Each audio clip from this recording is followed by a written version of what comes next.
Aroma T വിയുടെ എല്ലാ മാന്യ ശ്രോതാക്കൾക്കും വേഗം വരുന്ന കർത്താവായ യേശു ക്രിസ്തുവിന്റെ നാമത്തിൽ വന്ദനത്തെയും സ്വാഗതത്തെയും അറിയിക്കുന്നു. അനുഗ്രഹീതവും മനോഹരവുമായ നല്ല നിമിഷങ്ങൾക്കായി, നല്ല ദിവസത്തിനായി ഞാൻ കർത്താവിന് സ്തോത്രം ചെയ്യുന്നു. അരോമ ടി വിയുടെ പ്രേക്ഷകരോടൊപ്പം അനുഗ്രഹിക്കപ്പെട്ട ജീവിതാനുഭവവും ദൈവം നടത്തിയ അത്ഭുതകരമായ വഴികളെയും കുറിച്ച് പങ്കുവെക്കേണ്ടതിന് ഇന്ന് നമ്മുടെ ക്ഷണം സ്വീകരിച്ച് ജോയിൻ ചെയ്തിരിക്കുന്നത് കർത്താവിൻ്റെ ദാസി പ്രിയ സൂസൻ കുര്യനാണ്. തൻ്റെ ജീവിതാനുഭവങ്ങൾ നമുക്കേവർക്കും അനുഗ്രഹമായി തരേണ്ടതിന് ശ്രദ്ധയോടെ പ്രാർത്ഥനയോടെ സ്കിപ്പ് ചെയ്യാതെ അവസാനം വരെ കാണുകയും കേൾക്കുകയും ചെയ്യാൻ നാം എല്ലാവരും പ്രാർത്ഥനയായിരിക്കുമ്പോൾ കർത്താവിൻ്റെ വിലപ്പെട്ട ദാസി പ്രിയ സൂസൻ കുര്യനെ തികഞ്ഞ സ്നേഹത്തോടും ആദരവോടും കൂടി അരോമ ടി വിയുടെ പ്രേക്ഷകരോടൊപ്പം സമയം ചെലവഴിക്കുന്നതിനായിട്ട് ഞങ്ങൾ സ്വാഗതം ചെയ്തോളൂ. Praise Lord aunty. Praise Lord pastor. എൻ്റെ പേര് പാസ്റ്റർ പറഞ്ഞല്ലോ, സൂസി കുര്യൻ. ഞാനിപ്പോൾ ജോയിൻ ചെയ്തിരിക്കുന്ന കോട്ടയത്തിനടുത്തുള്ള പുതുപ്പള്ളി എന്ന സ്ഥലത്തു നിന്നാണ്.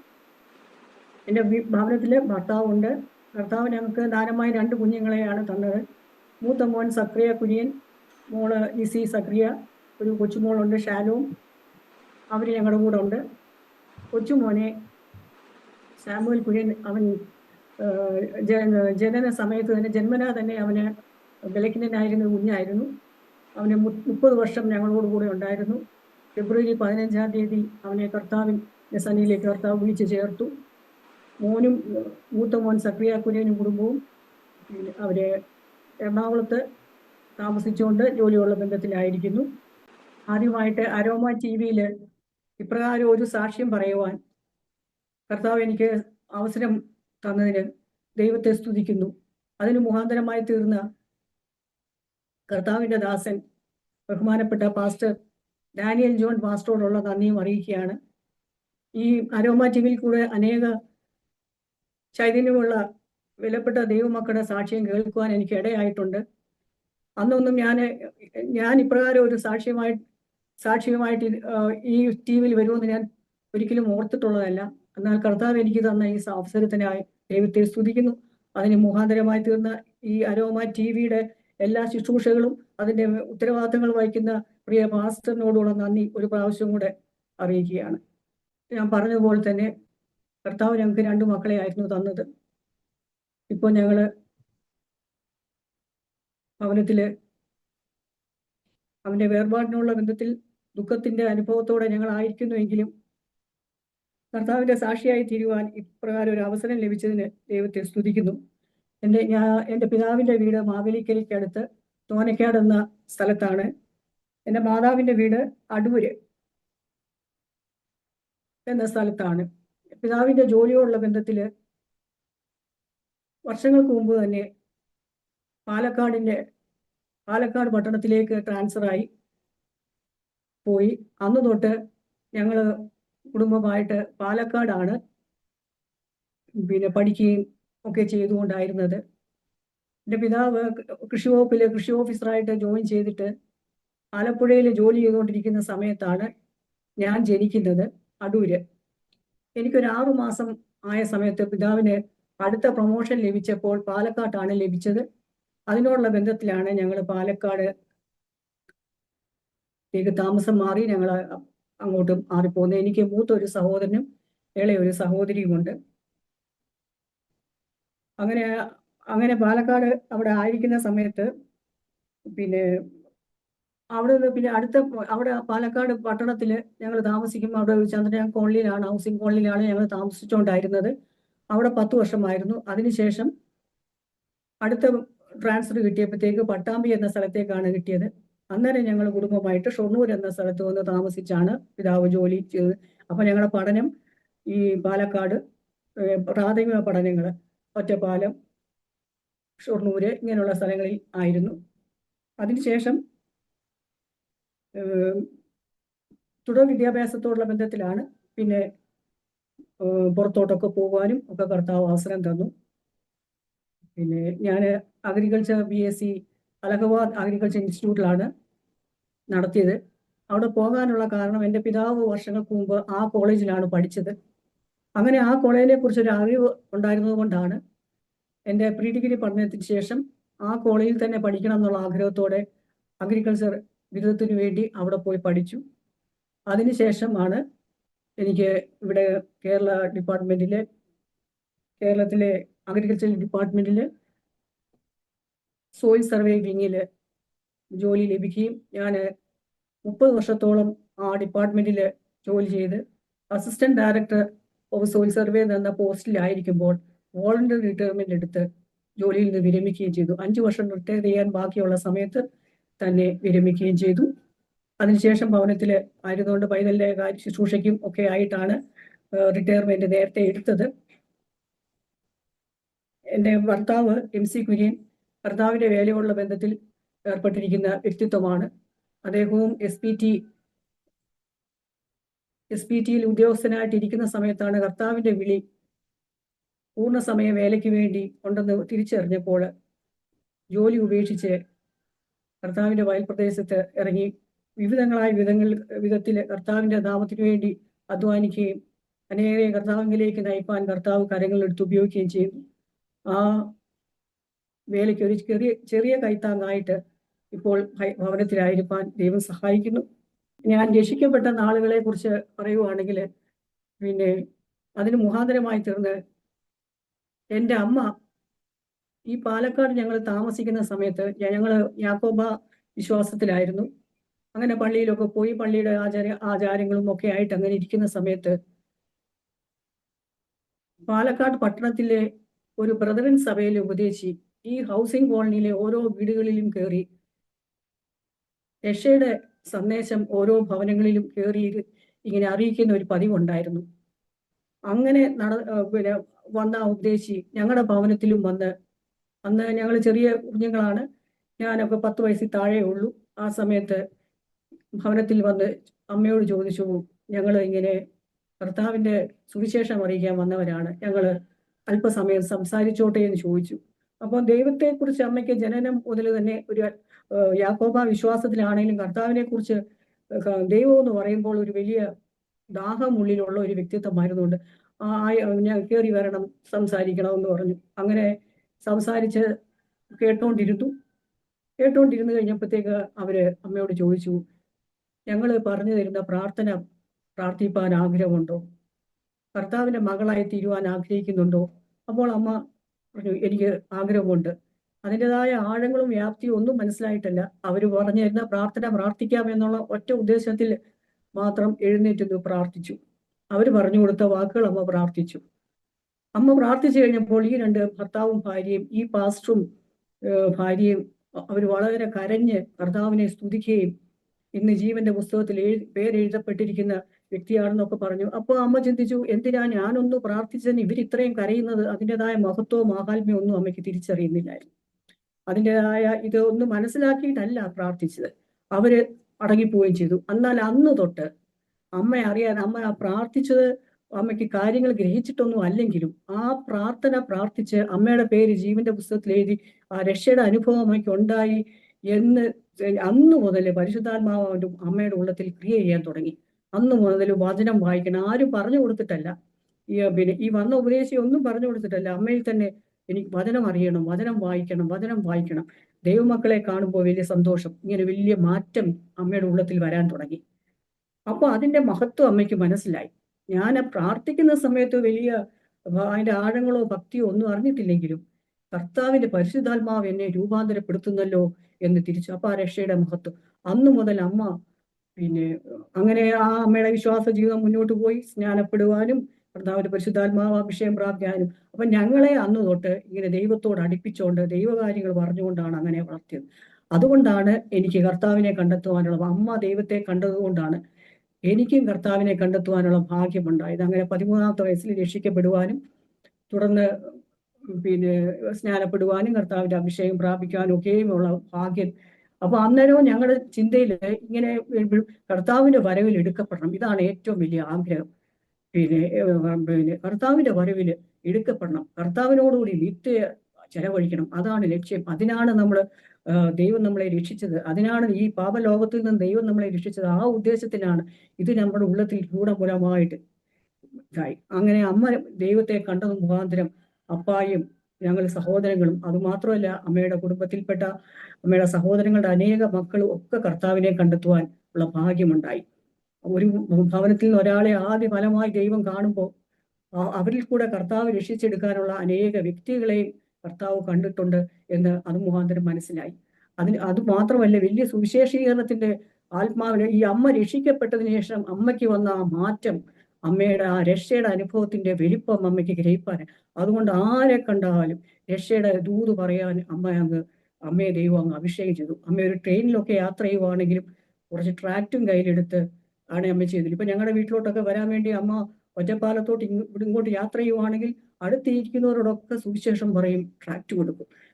പിന്നെ കർത്താവിലായി തീരുന്നതാണ് ഏറ്റവും, അയ്യോ നിങ്ങൾ നരകത്തിലേക്ക് പോകരുതേ, കർത്താവിനെ അറിയണം എന്നുള്ള ദൂത് എല്ലാവരോടും ഇങ്ങനെ. മാത്രമല്ല അവിടെ സഭയോട് ചേർന്ന് ആ പാലക്കാട് ജില്ലയിലെ അനേക ഗ്രാമങ്ങളില്, അനേക ഹൈന്ദവ ഭവനങ്ങളിലൊക്കെയും ഉച്ചക്കത്തേക്കുള്ള ആഹാരം പൊതിഞ്ഞെടുത്തുകൊണ്ട് ചില സഹോദരിമാരും പാസ്റ്റർമാരും ഒക്കെ ആയിട്ട് ചേർന്ന് വീട് വീടാന്തരം ദൈവത്തിന്റെ സുവിശേഷം അറിയിക്കാനുള്ള വലിയ തീഷ്ണത അമ്മയ്ക്ക് നൽകി. അങ്ങനെ ഞങ്ങളെ ഒരു ഭക്തിയുടെ ഇതിൽ അങ്ങനെ ഞങ്ങൾക്ക് വളരുവാനിടയായി തീർന്നു. അങ്ങനെ തുടർ വിദ്യാഭ്യാസത്തോളം ബന്ധത്തിലും അങ്ങനെ അലഹബാദിൽ പോയി പഠിക്കുവാനും മടങ്ങി വന്ന് ജോലിയിൽ പ്രവേശിക്കുവാനും ഒക്കെ ഇടയായി. പിന്നെ അങ്ങനെ ആദ്യം ഞാൻ ജോലിയിൽ പ്രവേശിക്കുന്നത് പാലക്കാട് ജില്ലയിൽ തന്നെയാണ്.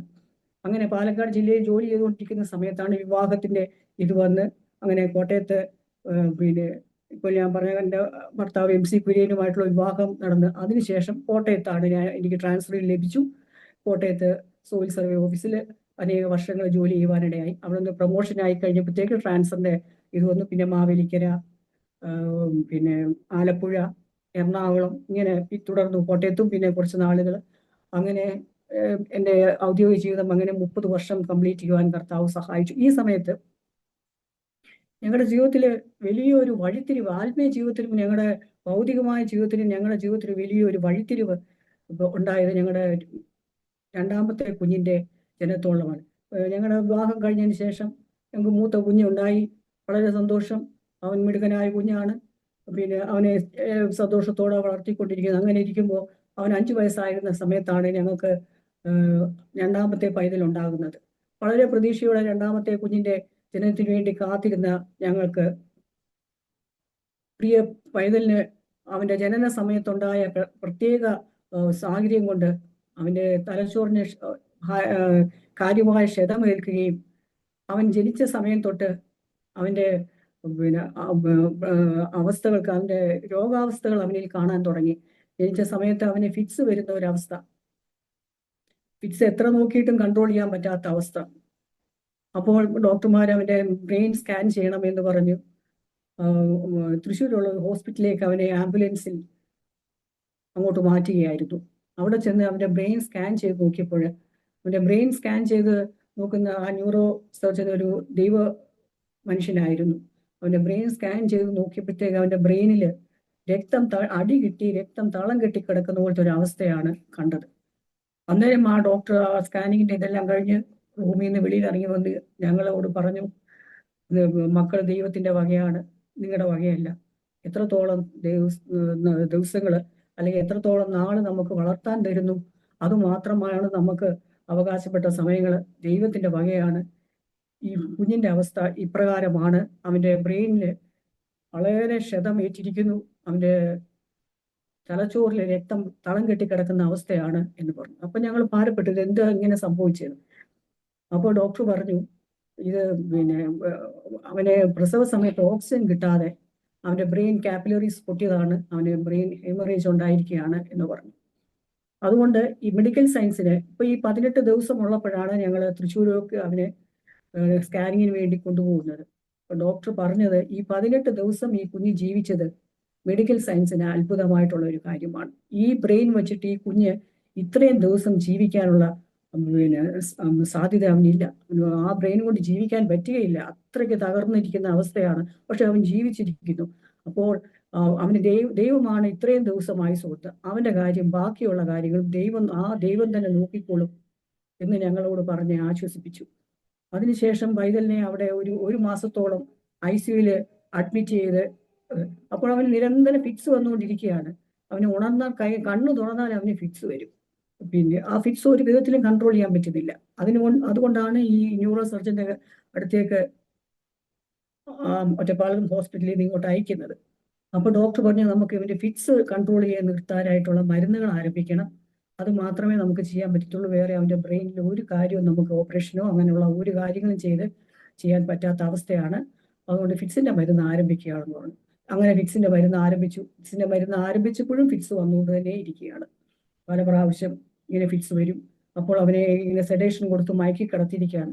അവൻ ജനിച്ച സമയത്തേക്കാളെല്ലാം ഒത്തിരി ജനിച്ച സമയത്ത് നല്ല ആരോഗ്യമുള്ള കുഞ്ഞും നല്ല തൂക്കവും ആരോഗ്യവും കണ്ടാൽ നമുക്ക് അവന് ഇത്രത്തോളം. അപ്പോൾ പ്രസവ സമയത്ത് ഒരു പ്രയാസം വന്നായിരുന്നു അവര് ജനിക്കുന്നതിന് മുമ്പ് തന്നെ കുഞ്ഞിന് ഓക്സിജൻ കിട്ടുന്നില്ല, ചിലപ്പോൾ മരിച്ച കുഞ്ഞിനെ ആയിരിക്കും പ്രസവിക്കുന്നതെന്നൊക്കെ ഡോക്ടർമാർ ഗൈനക്കോളജിസ്റ്റും ഒക്കെ ഭാരപ്പെടുന്ന ഒരു അവസ്ഥ ഉണ്ടായിരുന്നു. അപ്പോൾ അത് അവന്റെ ബ്രെയിനെയാണ് അത് ബാധിച്ചത്. അങ്ങനെ ഫിക്സിന്റെ മരുന്ന് ആരംഭിച്ചു. എങ്കിലും പല പ്രാവശ്യം പിന്നെയും ഫിക്സ് വന്നുകൊണ്ടായിരുന്നു. അപ്പൊ നമ്മൾ വിചാരിച്ചത് ആ ഫിക്സ് വരുന്നത് ഒരു ഭയങ്കര ഭീകരമായ അവസ്ഥയാണ്. നമുക്കത് കണ്ടു നിൽക്കാൻ പോലും കഴിയുകയില്ല. ജനിച്ച് അല്പം ദിവസങ്ങൾ മാത്രമുള്ള കുഞ്ഞ് സ്റ്റിഫായി വളരെ നീല നിറമായി വളരെ ഒരു ഭയങ്കരമായ ഒരു കരച്ചിലും ആയിട്ട് കുറേ നേരം അവന് ഒരു വല്ലാത്ത അവസ്ഥയിൽ. അപ്പോൾ അത് നമുക്ക് കണ്ടു നിൽക്കാൻ പോലും ഭയങ്കര ഭയാനകമായ ഒരു അവസ്ഥയായിരുന്നു. അപ്പോൾ അതൊക്കെ നമ്മളെ ഭയങ്കരമായി ഭാരപ്പെടുത്തുമായിരുന്നു. അപ്പോൾ അവൻ്റെതായ അവസ്ഥകളും ഡോക്ടർമാർ നമ്മളെ പറഞ്ഞ് മനസ്സിലാക്കി. ഈ കുഞ്ഞ് ഒരിക്കലും അവന്റെ പെടലി ഉറക്കുകയില്ല, അവന്റെ നട്ടല് ബലപ്പെടുകയില്ല, അവന് സംസാരം ഉണ്ടായിരിക്കുകയില്ല, ഇങ്ങനെയുള്ള. അപ്പോൾ നമ്മൾ ഒരു വിധത്തിലും ഇങ്ങനെയുള്ള കാര്യങ്ങളൊന്നും നമ്മൾ ഒരു ആരോഗ്യമുള്ള കുഞ്ഞിനെ ലഭിച്ച് 1-2 ദിവസത്തിനകം വീട്ടിലേക്ക് പോകാമെന്നുള്ള മട്ടിൽ വന്ന് നമുക്ക് ഈ ഒരു കേൾവി നമുക്ക് വളരെ താങ്ങാവുന്നതിലപ്പുറമായിരുന്നു. ഈ കുഞ്ഞിന് ഇത്രത്തോളം ക്ഷതം പറ്റിയല്ലോ, ഇനി അവന്റെ അവസ്ഥകൾ ഇങ്ങനെ, അവന്റെ മൈൽ സ്റ്റോൺസ് ഒന്നും കവർ ചെയ്യത്തില്ല, അവന്റെ അവസ്ഥകൾ ഇങ്ങനെ ആയിരിക്കുന്നത് കേട്ടപ്പോൾ അത് ഞങ്ങൾക്ക് താങ്ങാവുന്നതിലപ്പുറമായിരുന്നു. എങ്കിലും ഡോക്ടർ പറഞ്ഞു ഇത്രത്തോളം അവൻ ജീവിച്ചല്ലോ, ബാക്കി കാര്യങ്ങളും ദൈവം അവൻ്റെ നോക്കിക്കൊള്ളും എന്നുള്ള മട്ടിൽ പറഞ്ഞ് ഞങ്ങളെ ആശ്വസിപ്പിച്ചു. അങ്ങനെ ആശുപത്രിയിൽ തന്നെ ആയിരിക്കുമ്പോൾ ഞങ്ങൾ കുടുംബമായിട്ട് അവിടെ തന്നെയുണ്ട്. ഞങ്ങളുടെ 2 അമ്മമാരും ഉണ്ട്, എല്ലാവരും ഉണ്ട്. പക്ഷെ എല്ലാവരെയും വളരെ ദുഃഖത്തിന്റെ അവസ്ഥകളായിരുന്നു. അങ്ങനെ ഇരിക്കുമ്പോൾ മരുന്ന് സ്റ്റാർട്ട് ചെയ്തപ്പോൾ ഫിക്സിന്റെ എണ്ണം കുറഞ്ഞു വന്നു. നേരത്തെ ഒരു ദിവസം 25 വരുവാണെങ്കിൽ അത് പിന്നെ ഇപ്പൊ 15ആയി, 10ആയി, 5ആയി, അങ്ങനെ കുറഞ്ഞു. ചില ദിവസങ്ങളിൽ ഫിക്സ് വരാത്ത ദിവസങ്ങളും വന്നു. അപ്പൊ തന്നെ അങ്ങനെ ഇരിക്കുമ്പോൾ ചില ദിവസങ്ങൾ വരികയും ചെയ്യും. അപ്പൊ ഡോക്ടർ പറഞ്ഞു ഇപ്പൊ നിങ്ങൾക്ക് ഇനിയും കുഞ്ഞിനെയും കൊണ്ട് വീട്ടിലേക്ക് പോകാം, അവന്റെ ഫിക്സ് കൺട്രോളായി വരുന്നുണ്ടല്ലോ, വീട്ടിലേക്ക് പോകാം, വേറെ നമുക്ക് ട്രീറ്റ്മെന്റ് ഒന്നും ചെയ്യാൻ ഇല്ല എന്ന്. എന്നിരുന്നാലും ഞങ്ങൾ അവനെ ഭവനത്തിലേക്ക് കൊണ്ടുവന്നതിന് ശേഷം പല പ്രാവശ്യം തിരുവനന്തപുരത്ത് ശ്രീ ചിത്ര പോലുള്ള ഹോസ്പിറ്റലിലൊക്കെയും പലപ്പോഴും അവന്റെ തുടർ ചികിത്സ എന്തെങ്കിലും ഉണ്ടോ എന്നറിയാനായിട്ട് കൊണ്ടുപോയി. അന്നേരമൊക്കെയും അവര് ഇതുപോലെ കൈ മലർത്തുകയാണ് ചെയ്ത്. കുഞ്ഞിന് ബ്രെയിൻ സെൽസിന് ക്ഷതം പറ്റിക്കഴിഞ്ഞാൽ പിന്നെ നമുക്കൊന്നും ചെയ്യാൻ പറ്റത്തില്ല, പിന്നെ ഫിക്സ് കൺട്രോൾ ആകുക ഇത്രയേ ഉള്ളൂ എന്ന് പറഞ്ഞു. പിന്നെ അവനെ നോക്കുവാനുള്ള ഞങ്ങൾ അവിടെ ട്രിവാൻഡ്രത്തിനുള്ള ഒരു ഫേമസ് പീഡിയാട്രിഷ്യന്റെ അടുത്ത് നിന്ന് അവനെ കൊണ്ടുപോയി. അപ്പൊ ആ ഡോക്ടർ ഞങ്ങളോട് പറഞ്ഞത് ഇങ്ങനെയുള്ള ഒരു കുഞ്ഞിനെ നോക്കുവാനുള്ള കൃപയ്ക്കായിട്ട് നിങ്ങൾ പ്രാർത്ഥിക്കുക, അത്രയേ ഉള്ളൂ, അല്ലാതെ കുഞ്ഞിനൊരു ചികിത്സയോ ഒന്നും അവന് പ്രയോജനം ചെയ്യുകയില്ലെന്ന് പറഞ്ഞു.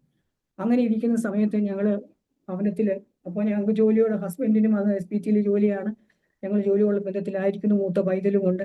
ഞങ്ങൾ അവനെ ഭവനത്തിൽ കൊണ്ടുവന്നതിന് ശേഷം അവിടുന്ന് തിരിച്ച് ഞങ്ങൾ കോട്ടയത്തേക്കും എത്തി. അതിനുശേഷം ഞങ്ങൾ ഇടയ്ക്കിടയ്ക്ക് പ്രാർത്ഥന വയ്ക്കും. ദൈവസന്നിധിയിലുള്ള ആശ്രയം മാത്രമേ ഉള്ളൂ എന്ന് ഞങ്ങൾക്ക് മനസ്സിലായി. ഞങ്ങളുടെ ഹൃദയമെല്ലാം വളരെ ദുഃഖത്തിൽ അങ്ങ് ആഴ്ന്നു പോയ ഒരു സമയമായിരുന്നു. അപ്പോൾ ഇതിന് ഇടയ്ക്കൊരു കാര്യമുണ്ടായി. ഞാൻ കുഞ്ഞിനെയും കൊണ്ട് തൃശ്ശൂർ ഹോസ്പിറ്റലിലായിരിക്കുന്ന സമയത്ത് എൻ്റെ മനസ്സിൽ ആ ദുഃഖത്തിന് മധ്യത്തിൽ എനിക്ക് തോന്നി, ഒരു ബൈബിൾ എടുത്തൊന്ന് വായിക്കാം, ദൈവത്തിന്റെ വചനം ഒന്ന് വായിക്കാം, എന്തെങ്കിലും ഒരു ആശ്വാസം ലഭിക്കും എന്നുള്ള മട്ടിൽ ഞാൻ വചനം എടുത്ത് വായിച്ചപ്പോൾ യോഹന്നാന്റെ സുവിശേഷം 14-ാം അധ്യായം, അതാണ് എന്നെ ദൈവം തന്നെ. നിങ്ങളുടെ ഹൃദയം കലങ്ങിപ്പോകല്, ദൈവത്തിൽ വിശ്വസിപ്പീൻ, എന്നിനെ വിശ്വസിപ്പീൻ, എൻ്റെ പിതാവിന്റെ സന്നിധിയിൽ അനേകം ഈ ഭാഗമാണ് എനിക്ക് കിട്ടിയത്. അപ്പോൾ ഞാൻ ചിന്തിച്ചു, ശരിയാ, നിങ്ങളുടെ ഹൃദയം കലങ്ങിപ്പോകരുത്, നമ്മളോട് തന്നെ ദൈവം കലങ്ങിപ്പോകണ്ട എന്നുള്ളത്. പക്ഷെ അതിന്റെ താഴോട്ടുള്ള ഭാഗങ്ങൾ ചിന്തിച്ചപ്പോൾ അത് ഇപ്പോൾ എൻ്റെ ഇപ്പോഴത്തെ അവസ്ഥയിൽ എനിക്ക് എങ്ങനെ അത് ഇതാവുന്നു അന്നേരമൊന്നും എനിക്ക് മനസ്സിലായില്ല. പിന്നത്തേതിൽ അനേക വർഷങ്ങൾക്ക് ശേഷം കർത്താവിന്റെ സന്നിധിയിൽ പ്രാർത്ഥനയും കാര്യങ്ങളുമായിട്ടിരുന്നപ്പോൾ പഴയ കാര്യങ്ങളൊക്കെ ചിന്തിച്ച സമയത്ത് അന്ന് കർത്താവ് എനിക്ക് ആദ്യം തന്ന വചനത്തിലെ ആ ഭാഗങ്ങൾ എന്താണ് നമ്മളെ സൂചിപ്പിക്കുന്നത് എന്ന് മനസ്സിലായി. അത് നിത്യതയിലേക്കുള്ള ഒരു ശ്രദ്ധ തിരിവിക്കലാണെന്ന് എനിക്ക് മനസ്സിലായി. ഈ ലോകത്തില് കഷ്ടങ്ങളോ എന്ത് അനുഭവങ്ങൾ വന്നാലും കർത്താവ് നമ്മളെ നിത്യതയ്ക്കായിട്ട് ഒരുക്കുന്ന നമ്മളെ രൂപപ്പെടുത്തിയെടുക്കുന്ന കർത്താവിന്റെ വിധങ്ങളാണ് അത് എന്ന് ഗ്രഹിപ്പാനിടയായി തോന്നുന്നു. തുടർന്ന് ഭവനത്തിൽ പ്രാർത്ഥനയും അവധിയെടുത്ത് പ്രാർത്ഥനയും കാര്യങ്ങളുമായിട്ട് മുന്നേ ആ പ്രാർത്ഥിക്കുന്ന സമയത്തെ പ്രതീക്ഷ ഇതാണ്, ദൈവം പൈതലിന് എന്തെങ്കിലും വ്യത്യാസം വരുത്തും. അവന് എഴുന്നേൽക്കുവോ ഇരിക്കുവോ, എന്തെങ്കിലും ചെറിയ വ്യത്യാസങ്ങളെങ്കിലും അവന്റെ ജീവിതത്തിൽ വന്നാൽ അത് വലിയ സാക്ഷ്യമാണ്, അത് വലിയ ദൈവനാമ മഹത്വമാണ്. അങ്ങനെ ഓരോ പ്രാവശ്യവും പ്രാർത്ഥന, അനേക ദേവദാസന്മാരെയൊക്കെ വിളിച്ച് ഭവനത്തിൽ പ്രാർത്ഥന നടത്തിയിട്ട് പൈതലിനെ നോക്കുമ്പോൾ അവനൊരു മാറ്റവുമില്ല. അവൻ അതേ അവസ്ഥയിൽ. അന്നേരം അവനെ ഒരു 1-2 വയസ്സ് ഒക്കെ ആകുന്ന ആ ഒരു സമയമാണ് അവൻ അതേ അവസ്ഥയിൽ. അന്നേരം കർത്താവേ, പിന്നെ അപ്പൊ ദൈവം നമ്മളോട് സംസാരിക്കുന്നു, ഇതെന്റെ നാമം മഹത്വപ്പെടുവാനാണ്. ഞാൻ നിങ്ങളെ ഈ വഴിയിൽ കൂടെ നടത്തുന്നത്, ഈ കഷ്ടതയുടെ അനുഭവം നിങ്ങൾക്ക് നൽകുന്നത് എന്റെ നാമത്തെ മഹത്വപ്പെടുത്താനാണ്. അപ്പോൾ ദൈവത്തിന്റെ സന്നിധിയിൽ ചിന്തിച്ചു, അവനൊരു സൗഖ്യം കിട്ടിയാൽ, അവൻ എന്തെങ്കിലും ഒരു മാറ്റം വന്നാലല്ലേ കർത്താവിന്റെ നാമം മഹത്വപ്പെടുകയുള്ളല്ലോ. പക്ഷെ ഒരു മാറ്റവും വരുന്നില്ലല്ലോ. അപ്പൊ ദൈവത്തിന്റെ ആത്മാവ് ഉള്ളിൽ വന്നു, എനിക്ക് നിങ്ങളെയാണ് രൂപപ്പെടുത്തിയെടുക്കാനുള്ളത്. നിങ്ങളിൽ കൂടാണ് എൻ്റെ വേലയ്ക്ക് വേണ്ടി ഞാൻ നിങ്ങളെ ഒരുക്കുകയാണ്. നിങ്ങളെയാണ് എനിക്ക് രൂപപ്പെടുത്തിയെടുക്കാനുള്ള എന്നുള്ളൊരു അറിവ് ദൈവം ഞങ്ങൾ ഉള്ളത്തി തന്നു. അങ്ങനെ പ്രാർത്ഥന അനേക നാളുകൾ തുടർന്നു. പൈതൽ അതേ അവസ്ഥയിലായിരിക്കുന്നു. പിന്നത്തെ ദൈവത്തിന് അപ്പൊ ലീവൊക്കെ അങ്ങ് വളരെ തീർന്നു. ദൈവത്തിന്റെ ആത്മാവ് നമ്മളെ ബലപ്പെടുത്തി. പിന്നെ അവനെ നോക്കുവാനുള്ള കൃപയാൽ കർത്താവ് നമ്മളെ നിറയ്ക്കും. ജോലിയുള്ള ബന്ധത്തിൽ നമുക്ക് പിന്നെയും ജോയിൻ ചെയ്ത് മുന്നോട്ട് പോകാം. അങ്ങനെ പൈതലുമായിട്ട് അങ്ങനെ ജോലി, അപ്പം അമ്മച്ചിയെയൊക്കെ ദൈവം നമുക്ക് അതിൻ്റെതായ സഹായത്തിനായിട്ട് ഒരുക്കി തന്നു. അങ്ങനെ മുന്നോട്ട് പോവുകയാണ്. അങ്ങനെ മുന്നോട്ട് പോയി കഴിയുന്ന സമയത്ത് ദൈവത്തിന്റെ ആത്മാവ് പിന്നെ അങ്ങനെ ജോലിയുള്ള ബന്ധത്തിൽ പോകുന്ന സമയത്ത് വളരെ ഭാരം ഹൃദയത്തില്, എല്ലാം കൂടെ ഒരുമിച്ച് കൊണ്ടുപോകാൻ പറ്റുന്നില്ല. ജോലിയുടെ സ്ഥലത്താണെങ്കിൽ വളരെ ടെൻഷനും കാര്യങ്ങളും, ഭവനത്തിന്റെ കാര്യങ്ങളും കുഞ്ഞിന്റെ കാര്യങ്ങൾ. അപ്പോൾ അവനെ നമ്മൾ ഇപ്പോൾ 2 വയസ്സ് ഒക്കെ ആയെങ്കിലും അവനെ നടക്കുവോ, അവന്റെ മൈൽ സ്റ്റോൺസ് ഒന്നും കവർ ചെയ്തിട്ടില്ല. അവനെ ഒരു കൊച്ചു കുഞ്ഞിനെ നോക്കുന്ന പോലെ അവൻ്റെതായ കാര്യങ്ങൾ അപ്പൊ തന്നെ ഇടയ്ക്കൊക്കെ ഫിക്സ് വരുന്ന അവസ്ഥകളുമുണ്ട്. അങ്ങനെ ഇരുന്നപ്പോൾ ദൈവമക്കൾ എല്ലാവരും പ്രാർത്ഥിച്ചു. പിന്നെ അവന്റെ ഫിക്സിന് ഒരു സൗഖ്യം കിട്ടുവാനായിട്ട് ഞങ്ങൾ പ്രാർത്ഥിച്ചു. അത്ഭുതമായിട്ട് അവന്റെ സ്റ്റേജിനൊന്നും മാറ്റം വന്നില്ലെങ്കിലും കർത്താവ് അവന്റെ ഫിക്സിന് അത്ഭുത സൗഖ്യം കൊടുത്തു. ഞങ്ങൾ കേട്ടിട്ടുണ്ട്, ഇങ്ങനെയുള്ള കുഞ്ഞുങ്ങൾക്ക് ഫിക്സിന്റെ മരുന്ന് കൊടുത്താലും അവർക്ക് എത്ര പ്രായമായാലും ഫിക്സ് പിന്നെയും വന്നുകൊണ്ടിരിക്കും. എന്നാൽ പ്രിയ പൈതലിന് ദൈവം ഫിക്സിന്റെ അവസ്ഥകൾക്ക് വലിയ ഒരു സൗഖ്യം നൽകി. എന്നാൽ അവന്റെ സ്റ്റേജ് അതുപോലെ തന്നെ. അപ്പൊ ഞാനിങ്ങനെ ജോലിയുള്ള ബന്ധത്തിൽ പോകുമ്പോൾ വളരെ ടെൻഷനും വളരെ സ്ട്രെയിനുമായിട്ട് എനിക്ക് ഒരു വിധത്തിലും മുന്നോട്ട് പോകാൻ പറ്റത്തില്ലെന്നൊരവസ്ഥ വന്നപ്പോൾ ഞാൻ ചിന്തിച്ചു, ഞാൻ ലീവ് എടുത്ത് ഭവനത്തിലായിരുന്നുകൊണ്ട് ദൈവത്തിന്റെ സന്നിധിയിലായിരിക്കാം എന്ന് ചിന്തിച്ച് ഞാൻ ലോസ് ഓഫ് പേയിൽ ലീവ് എടുത്ത് ഭവനത്തില് കുഞ്ഞുമായിട്ട് കർത്താവിന്റെ വചനത്തിന്റെ മുൻപാകെ ഞാൻ വചനം അങ്ങ് വായിക്കാൻ തുടങ്ങി. അന്ന് ആദ്യം, അതിനു മുമ്പൊക്കെ പല പ്രാവശ്യം വായിച്ചിട്ടുണ്ട്. എന്നാൽ ഹൃദയം നുറുക്കപ്പെട്ട അവസ്ഥയിൽ കർത്താവിന്റെ വചനവുമായിട്ട് ആയിരിക്കാമെന്ന് വിചാരിച്ച് കർത്താവിന്റെ വചനം ഉൽപ്പത്തി തൊട്ട് അങ്ങ് വായിക്കുകയാണ്. അന്ന് ഹസ്ബൻഡ് ജോലിക്ക് പോകുന്നുണ്ട്, മോൻ സ്കൂളിൽ പോകുന്നുണ്ട്, ഞാനും കുഞ്ഞും തന്നെ ആയിരിക്കുന്നു. അപ്പോൾ അവനെ ഇടയ്ക്ക് എന്തെങ്കിലും പാലും ഒക്കെ കൊടുത്താൽ മതി. അവൻ ആഹാരമൊന്നും അല്ലാത്ത രീതിയിൽ ആവശ്യമില്ല. അവനുള്ള പാല് മാത്രം കൊടുക്കും. ബാക്കി ഫുൾ ടൈം ഇരുന്ന് ബൈബിൾ വായിക്കുകയാണ്. ഈ വചന വായന എന്നെ വളരെ അങ്ങ് ബലപ്പെടുത്തി. വലിയ ഒരു ഇതുകൊണ്ട് മറ്റേത് കുഞ്ഞുമായിട്ടൊക്കെ തന്നെ ഇരിക്കുമ്പോൾ എനിക്ക് പേടിയായിരുന്നു. അയ്യോ, അവന് ഒരു സുഖമില്ലാത്ത കുഞ്ഞാണല്ലോ, അവന് ഫിക്സ് വരുമോ, ഇങ്ങനെയൊക്കെ. ആ ഭയമെല്ലാം മാറി ദൈവം വലിയ ധൈര്യത്താൽ എന്നെ നിറച്ചു. വലിയ ദൈവത്തിന്റെ ഒരു ആൾ സാന്നിധ്യം തന്നെ ഭവനത്തില് അനുഭവിച്ചറിയുന്ന അവസ്ഥയിലേക്ക് വന്നു. അതിനു മുമ്പാണെങ്കിൽ ഞാൻ ജോലിക്കൊക്കെ പോകുന്ന സമയത്ത് എൻ്റെ മുഖം എപ്പോഴും വളരെ ദുഃഖത്തിന്റെ ഘനീഭവിച്ച അവസ്ഥയിലാണ്. എന്തൊരവസ്ഥയിലാണ് ഈ ബസ്സിലൊക്കെ യാത്ര ചെയ്യുമ്പോഴും ജോലി ഓഫീസ് ഒക്കെ ഇരിക്കുമ്പോഴാണേലും ഒക്കെ വളരെ ദുഃഖം അനുഭവിച്ചുകൊണ്ടിരിക്കുന്ന ഒരു മുഖഭാവത്തോടെയാണ് ഞാൻ ആയിരുന്നത്. ഈ 5 മാസത്തോളം ഭവനത്തിലായിരുന്നുകൊണ്ട് വചനം വായനയും പ്രാർത്ഥനയും മാത്രമായിട്ട് എൻ്റെ ദുഃഖത്തിന്റെ അനുഭവങ്ങൾക്ക് വലിയ മാറ്റം ദൈവം വരുത്തി. ഒരു വലിയ സന്തോഷം കൊണ്ട്, ഒരു വലിയ പ്രത്യാശ കൊണ്ട് ദൈവം നിറച്ചു. ഞാൻ അത് കഴിഞ്ഞിട്ട് 5 മാസം കഴിഞ്ഞു, ജോലിയിൽ പിന്നെയും പ്രവേശിച്ചു. ഒരു പ്രാവശ്യം ജോലിയിലേക്ക് കടന്നു പോകുന്ന സമയത്ത് ഒരു ആന്റി എൻ്റെ കൂടെ എപ്പോഴും ജോലിക്ക് വേറൊരു ഡിപ്പാർട്ട്മെന്റിൽ ജോലി ചെയ്യുന്നതാണ്. ഞങ്ങൾ ഒരുമിച്ച് ബസ്സിൽ യാത്ര ചെയ്യുന്ന ആ ആന്റി എന്നോട് ചോദിച്ചു, കുഞ്ഞിന് സൗഖ്യം കിട്ടിയോ? ഞാൻ പറഞ്ഞു, ഇല്ല ആന്റി. അവൻ എഴുന്നേറ്റ് നടന്നോ? ഞാൻ പറഞ്ഞു, ഇല്ല ആന്റി, അവൻ അങ്ങനെ തന്നെയാണ്. പിന്നെ എന്താ മുഖത്തൊരു വലിയ സന്തോഷം? അപ്പോഴാണ് ഞാൻ ചോദിച്ചു, എൻ്റെ മുഖത്ത് സന്തോഷം? ആ, മുഖത്ത് വലിയൊരു സന്തോഷം. അപ്പോഴാണ് ഞാൻ തിരിച്ചറിഞ്ഞത്, എൻ്റെ കർത്താവിന്റെ വചനത്താൽ എന്നെ ആശ്വസിപ്പിച്ച ആ സന്തോഷമാണല്ലോ എൻ്റെ മുഖത്ത് പ്രതിഫലിക്കുന്നത്. അതിനു മുമ്പ് അങ്ങനെയല്ലായിരുന്നല്ലോ. വചനമാണല്ലോ എന്നെ ശക്തീകരിച്ചത്. ആ സന്തോഷം എൻ്റെ മുഖത്തുണ്ടല്ലോ എന്ന് എനിക്ക് തിരിച്ചറിയുവാനിടയായി. അതെൻ്റെ ഉള്ളിലും ഞാൻ അനുഭവിക്കുന്നുണ്ടായിരുന്നു. ഈ കുഞ്ഞിന്റെ രോഗാവസ്ഥ എന്ന് പറഞ്ഞിട്ടുണ്ടെങ്കിൽ മാനുഷികമായ അവസ്ഥയിൽ നമുക്ക് അവനെ കൈകാര്യം ചെയ്യാൻ വളരെ ബുദ്ധിമുട്ട്. അവനങ്ങനെ വളർന്നുകൊണ്ടിരിക്കുകയാണ്. അങ്ങനെ ഭവനത്തിന്റെ എല്ലാ ചുറ്റുപാടും മൂത്ത മോന്റെ അവൻ്റെതായ കാര്യങ്ങൾ. അപ്പോൾ ഈ കുഞ്ഞിന്റെ അവസ്ഥ എങ്ങനെയാണെന്ന് ചോദിച്ചിട്ടുണ്ടെങ്കിൽ അവൻ രാത്രിയിൽ ഉറങ്ങുകയില്ല. അവന് രാത്രിയും പകലും അങ്ങ് തിരിഞ്ഞു പോകും. രാത്രി പകലായിട്ട് അങ്ങ് ആവും. അപ്പൊ ഇങ്ങനെ ഉണർന്നിരിക്കുന്ന സമയത്ത് അവൻ എപ്പോഴും കരഞ്ഞുകൊണ്ടായിരിക്കുന്നത്. എപ്പോഴും ഒരാൾ അവനെ അടുത്തിരുന്ന് അവനെ സൂത്ത് ചെയ്യും, അവൻ്റെതായ കാര്യങ്ങൾ ചെയ്യും. അവന് ഒരു കൊച്ചു ഒരു 3 മാസമുള്ള കുഞ്ഞിനെ അവന് മാതാവ് എങ്ങനെ അടുത്തിരുന്ന് പരിചരിക്കുന്നു അതുപോലെ അവൻ്റെ അടുത്തിരുന്ന് പരിചരിക്കണം അവന് ഉണർന്നിരിക്കുന്ന സമയത്ത്. അപ്പൊ രാത്രി മുഴുക്ക പകലായിട്ട് അങ്ങ് മാറുന്ന സമയത്ത് രാത്രിയിൽ മുഴുക്ക നമ്മൾ ഉണർന്നിരിക്കുകയാണ്. അവൻ്റെ അങ്ങനെയുള്ള അന്നേരമാണ് അവൻ്റെതായ എല്ലാ കാര്യങ്ങളും, ആഹാരം കൊടുക്കുന്നു, കരയുന്നു, മൂത്രം, അങ്ങനെയുള്ള എല്ലാ കാര്യങ്ങളും അതെല്ലാം ചെയ്തുകൊണ്ട് നമ്മളിങ്ങനെ രാത്രി മുഴുക്കയായി പകലായി കഴിയുമ്പോഴത്തേക്ക് അവൻ കുറേ നേരം അവൻ ഉറങ്ങും. അപ്പൊ ആ പകല് നമുക്ക് ജോലിക്ക് പോകുന്ന സമയമായിട്ട് നമുക്ക് ജോലിക്ക് പോകണം. അപ്പൊ അങ്ങനെ അനേക ദിനരാത്രങ്ങൾ നമുക്ക് ഉറക്കം നമ്മുടെ ജീവിതത്തിൽ ഇല്ലാത്തൊരവസ്ഥ. അപ്പൊ രാത്രിയൊക്കെ ആകുമ്പോൾ നമുക്ക് ഉറങ്ങാൻ പറ്റത്തില്ല. കുഞ്ഞ് ഉറങ്ങാൻ കുറേ അങ്ങ് കഴിയുമ്പോൾ അവന് രാത്രിയും പകലും പിന്നെയും തിരിഞ്ഞു വരും. രാത്രിയാവും, പകലായിട്ടിരിക്കും. പിന്നെ അപ്പൊ എന്നാലും ആ രാത്രി സമയങ്ങളിൽ ഫുൾ അവൻ ഉറങ്ങുകയില്ല, ഉണരുന്ന കരച്ചിലും. അപ്പോഴൊക്കെ നമ്മൾ ചാടി ഏത് സമയത്തും ഫിക്സ് വരാൻ സാധ്യത, ഫിക്സിന്റെ മരുന്ന് കൊടുക്കുന്ന കുഞ്ഞായതുകൊണ്ട് അവന്റെ ഒരു ചെറിയ ശബ്ദം കേട്ടാൽ നമ്മൾ അലേർട്ടായി ഉണർന്ന് അവനെ എടുത്തുകൊണ്ട് നടക്കുക, ഇരിക്കുക. നമ്മൾ ഉറക്കം തൂങ്ങിയാണെങ്കിലും അവനെ എടുത്തുകൊണ്ട് നടക്കുകയും അവനെ അവന്റെ പരിചരണം നമ്മളെ വളരെ സ്ട്രെയിൻ നൽകുന്ന ഒരു അവസ്ഥയായിരുന്നു. അതിന്റെ കൂടെ ഔദ്യോഗിക ജോലി അതങ്ങനെ. അപ്പോൾ അവിടെ എല്ലാം കർത്താവിൽ അങ്ങ് ആശ്രയിച്ച് പ്രാർത്ഥിച്ചു. ആ ഒരു സ്റ്റേജ് ആയപ്പോഴത്തേക്ക് പൈതലിന് എപ്പോഴും പാട്ട് കേൾക്കണം. അവനെ പാട്ട് മാത്രമേ സൂട്ട് ചെയ്യത്തുള്ളൂ. അപ്പൊ ഈ ഭവനത്തിനകത്ത് എപ്പോഴും പാട്ടുകൾ, ക്രിസ്തീയ പാട്ടുകൾ, പിന്നെ പ്രസംഗങ്ങൾ എല്ലാം ഇങ്ങനെ വെച്ചുകൊണ്ടിരിക്കുക. അന്ന് ഈ കാസറ്റുകൾ, അന്ന് ഇത്രയും ഇതൊന്നും വികസിച്ചിട്ടുള്ള സമയമല്ല. അന്ന് നമ്മുടെ ഈ ടേപ്പ് റെക്കോർഡർ ഉള്ള സമയമാണ്. ആ ടേപ്പ് റെക്കോർഡർ ഇങ്ങനെ വെച്ചുകൊണ്ടിരിക്കുക. ഈ ഗാനങ്ങൾ നമ്മളെയും ബലപ്പെടുത്തി നമ്മളൊരു വലിയ നമ്മളെ ഒരു വലിയ ആത്മസന്തോഷത്തിൽ അങ്ങ് നടത്തുകയായിരുന്നു. അങ്ങനെ അനേക ദൈവദാസന്മാരുടെ പ്രാർത്ഥന, പിന്നെ പ്രസംഗങ്ങൾ കേൾപ്പിക്കും. അതെല്ലാം നമ്മളെ ഇതാക്കും. അപ്പൊ നമുക്ക് വലിയൊരു തിരിച്ചറിവ് ദൈവം തന്നു. പിന്നെ ഈ അപ്പൊ അതിനു മുമ്പൊക്കെ ഞാൻ ജോലി, പിന്നെ സ്വത്ത്, പിന്നെ വിദ്യാഭ്യാസം, അല്ല അങ്ങനെയുള്ള നമ്മുടെ ജീവിതത്തിൻ്റെതായ എല്ലാ സാഹചര്യങ്ങളും കുറിച്ച് നമുക്കൊരു ചെറിയ അഭിമാനമൊക്കെ ഉണ്ട്. നമ്മുടെ കുഞ്ഞിന്റെ രോഗാവസ്ഥ, അവന്റെ ജനനത്തോടുള്ള ബന്ധത്തില് നമുക്ക് ദൈവം ഒരു വലിയ തിരിച്ചറിവ്. നമുക്ക് ഈ ലോകപ്രകാരം ഉണ്ട് എന്ന് പറയുന്നത് ഒന്നും നമ്മളെ സഹായിക്കുകയില്ല.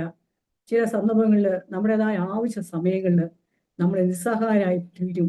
നമ്മുടെ ഒരു ഫാക്ടേഴ്സും നമുക്ക് സഹായമായി വരികയില്ല എന്നുള്ള തിരിച്ചറിവ് നമുക്ക് ഉണ്ടായി. അപ്പൊ ആ ഒരു വലിയ തിരിച്ചറിവ് കിട്ടിക്കഴിയുമ്പോൾ നമുക്ക് ഉണ്ടെന്ന് തോന്നിയ എല്ലാത്തിനും പെതുക്കെ പിടിവിടാനായിട്ട് തുടങ്ങി. പിടിവിടുവാനായിട്ടുള്ള കൃപ ദൈവം തന്നു.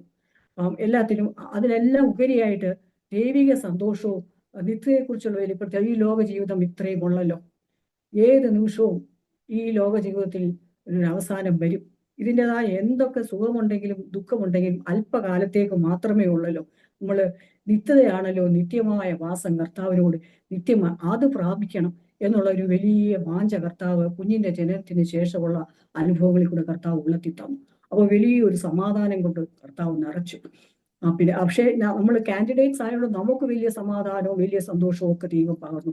കുഞ്ഞ് രോഗാവസ്ഥയിലായിരിക്കുമ്പോൾ തന്നെ അവന്റെ കഷ്ടങ്ങളും പ്രയാസങ്ങളുമായിട്ടൊക്കെ നമ്മൾ പോകുമ്പോഴും ഉള്ളിൽ വലിയൊരു പ്രത്യാശം. എന്നാൽ ചില സന്ദർഭങ്ങളിൽ ക്ഷീണിച്ചു പോകുന്ന സന്ദർഭങ്ങളുണ്ട്, നിരാശപ്പെട്ടു പോകുന്ന സന്ദർഭങ്ങളും ഉണ്ട്. എപ്പോഴും ഒരേ അവസ്ഥയിലല്ല. അപ്പോഴെല്ലാം പെട്ടെന്ന് കർത്താവ് ഒരു വചനം തരും, അല്ലെങ്കിൽ ഒരു ദേവദാസന്റെ പ്രസംഗം കേൾപ്പിക്കും, അല്ലെങ്കിൽ ഒരു പാട്ട് തരും. അത് നമ്മളെ പിന്നെയും ചൈതന്യപ്പെടുത്തും, പിന്നെയും ബലപ്പെടുത്തി കുറച്ചു ദൂരം ഓടുവാനുള്ള ശക്തിയാലെങ്കിൽ നിറയ്ക്കും. പിന്നെയും ക്ഷീണിച്ചു പോകുന്ന സമയത്ത് അപ്പൊ ഞാൻ അവധിയെടുത്ത് ആ വചനം വായിച്ചതിന് ശേഷം നിരന്തരമായിട്ട് വചനം എന്നോട് ഇടപെടുവാൻ തുടങ്ങി. ആ വചനത്താലുള്ള ആശ്വാസം പ്രാപിച്ചതിന് ശേഷം വചനം നിരന്തരം എന്നോട് ഇടപെടുവാൻ തുടങ്ങി. എന്തെങ്കിലും ഒരു പ്രയാസം പെട്ടെന്ന് വചനത്തിന്റെ മുൻപാകെ ഇരിക്കാനും ദൈവത്തിൽ ആശ്രയിക്കാനും അപ്പോഴെല്ലാം വലിയൊരു വിടുതലും. നമ്മുടെ കുഞ്ഞിന്റെ രോഗാവസ്ഥയല്ലാതെ ആ കാലഘട്ടങ്ങളില് നമ്മൾ എന്ത് ദൈവസന്നിധിയിൽ പ്രാർത്ഥിക്കുന്നുവോ നമ്മുടെ ദൈനംദിന ജീവിതത്തിന് ആവശ്യമായതെല്ലാം പെട്ടെന്ന് കർത്താവ് നമുക്ക് അനുകൂലമായി കൂടി ഇരുന്ന് നടത്തി തരുന്ന വലിയൊരു അനുഭവമുണ്ട്. അപ്പോൾ നമുക്ക് മനസ്സിലായി നമ്മുടെ കഷ്ടതയിൽ ദൈവം കൂടിയില്ല കർത്താവാണ്. കഷ്ടത്തിൽ ഏറ്റവും അടുത്ത തുണയായി കൂടെ ഇരിക്കുന്ന ദൈവം എന്ന് സങ്കീർത്തനക്കാരൻ പറഞ്ഞത് അക്ഷരാർത്ഥത്തിൽ അനുഭവിച്ചറിയുന്ന അവസ്ഥയാണ്. പക്ഷെ കുഞ്ഞിന്റെ രോഗാവസ്ഥ മാത്രമേ. അപ്പോൾ ദൈവം നമ്മളോട് ഇത് എൻ്റെ ഒരു പ്രത്യേക പദ്ധതിയാണ്. കർത്താവിന് അസാധ്യമല്ലല്ലോ. ഇപ്പൊ ഏത് രോഗാവസ്ഥയിലുള്ള അവസ്ഥകളെയും സൗഖ്യമാക്കുവാൻ ദൈവത്തിന് കഴിയും. പക്ഷേ ഇപ്പൊ എത്ര പ്രാർത്ഥിച്ചിട്ടും അവന്റെ അവസ്ഥകൾക്ക് മാറ്റം വരാത്തത് ദൈവം അത് അപ്രകാരം തന്നെ ആയിരിക്കാനായിട്ട് ആഗ്രഹിച്ചു. ദൈവത്തിന് അതൊരു പദ്ധതിയാണ്. ആ പാതയിൽ കൂടെ നമ്മളെ നടത്തി ദൈവത്തിന് നമ്മളെ ദൈവത്തിന് വേണ്ടി പ്രയോജനപ്പെടുത്താനുള്ള ഉദ്ദേശമുണ്ട് എന്ന് നമുക്ക് തിരിച്ചറിഞ്ഞു.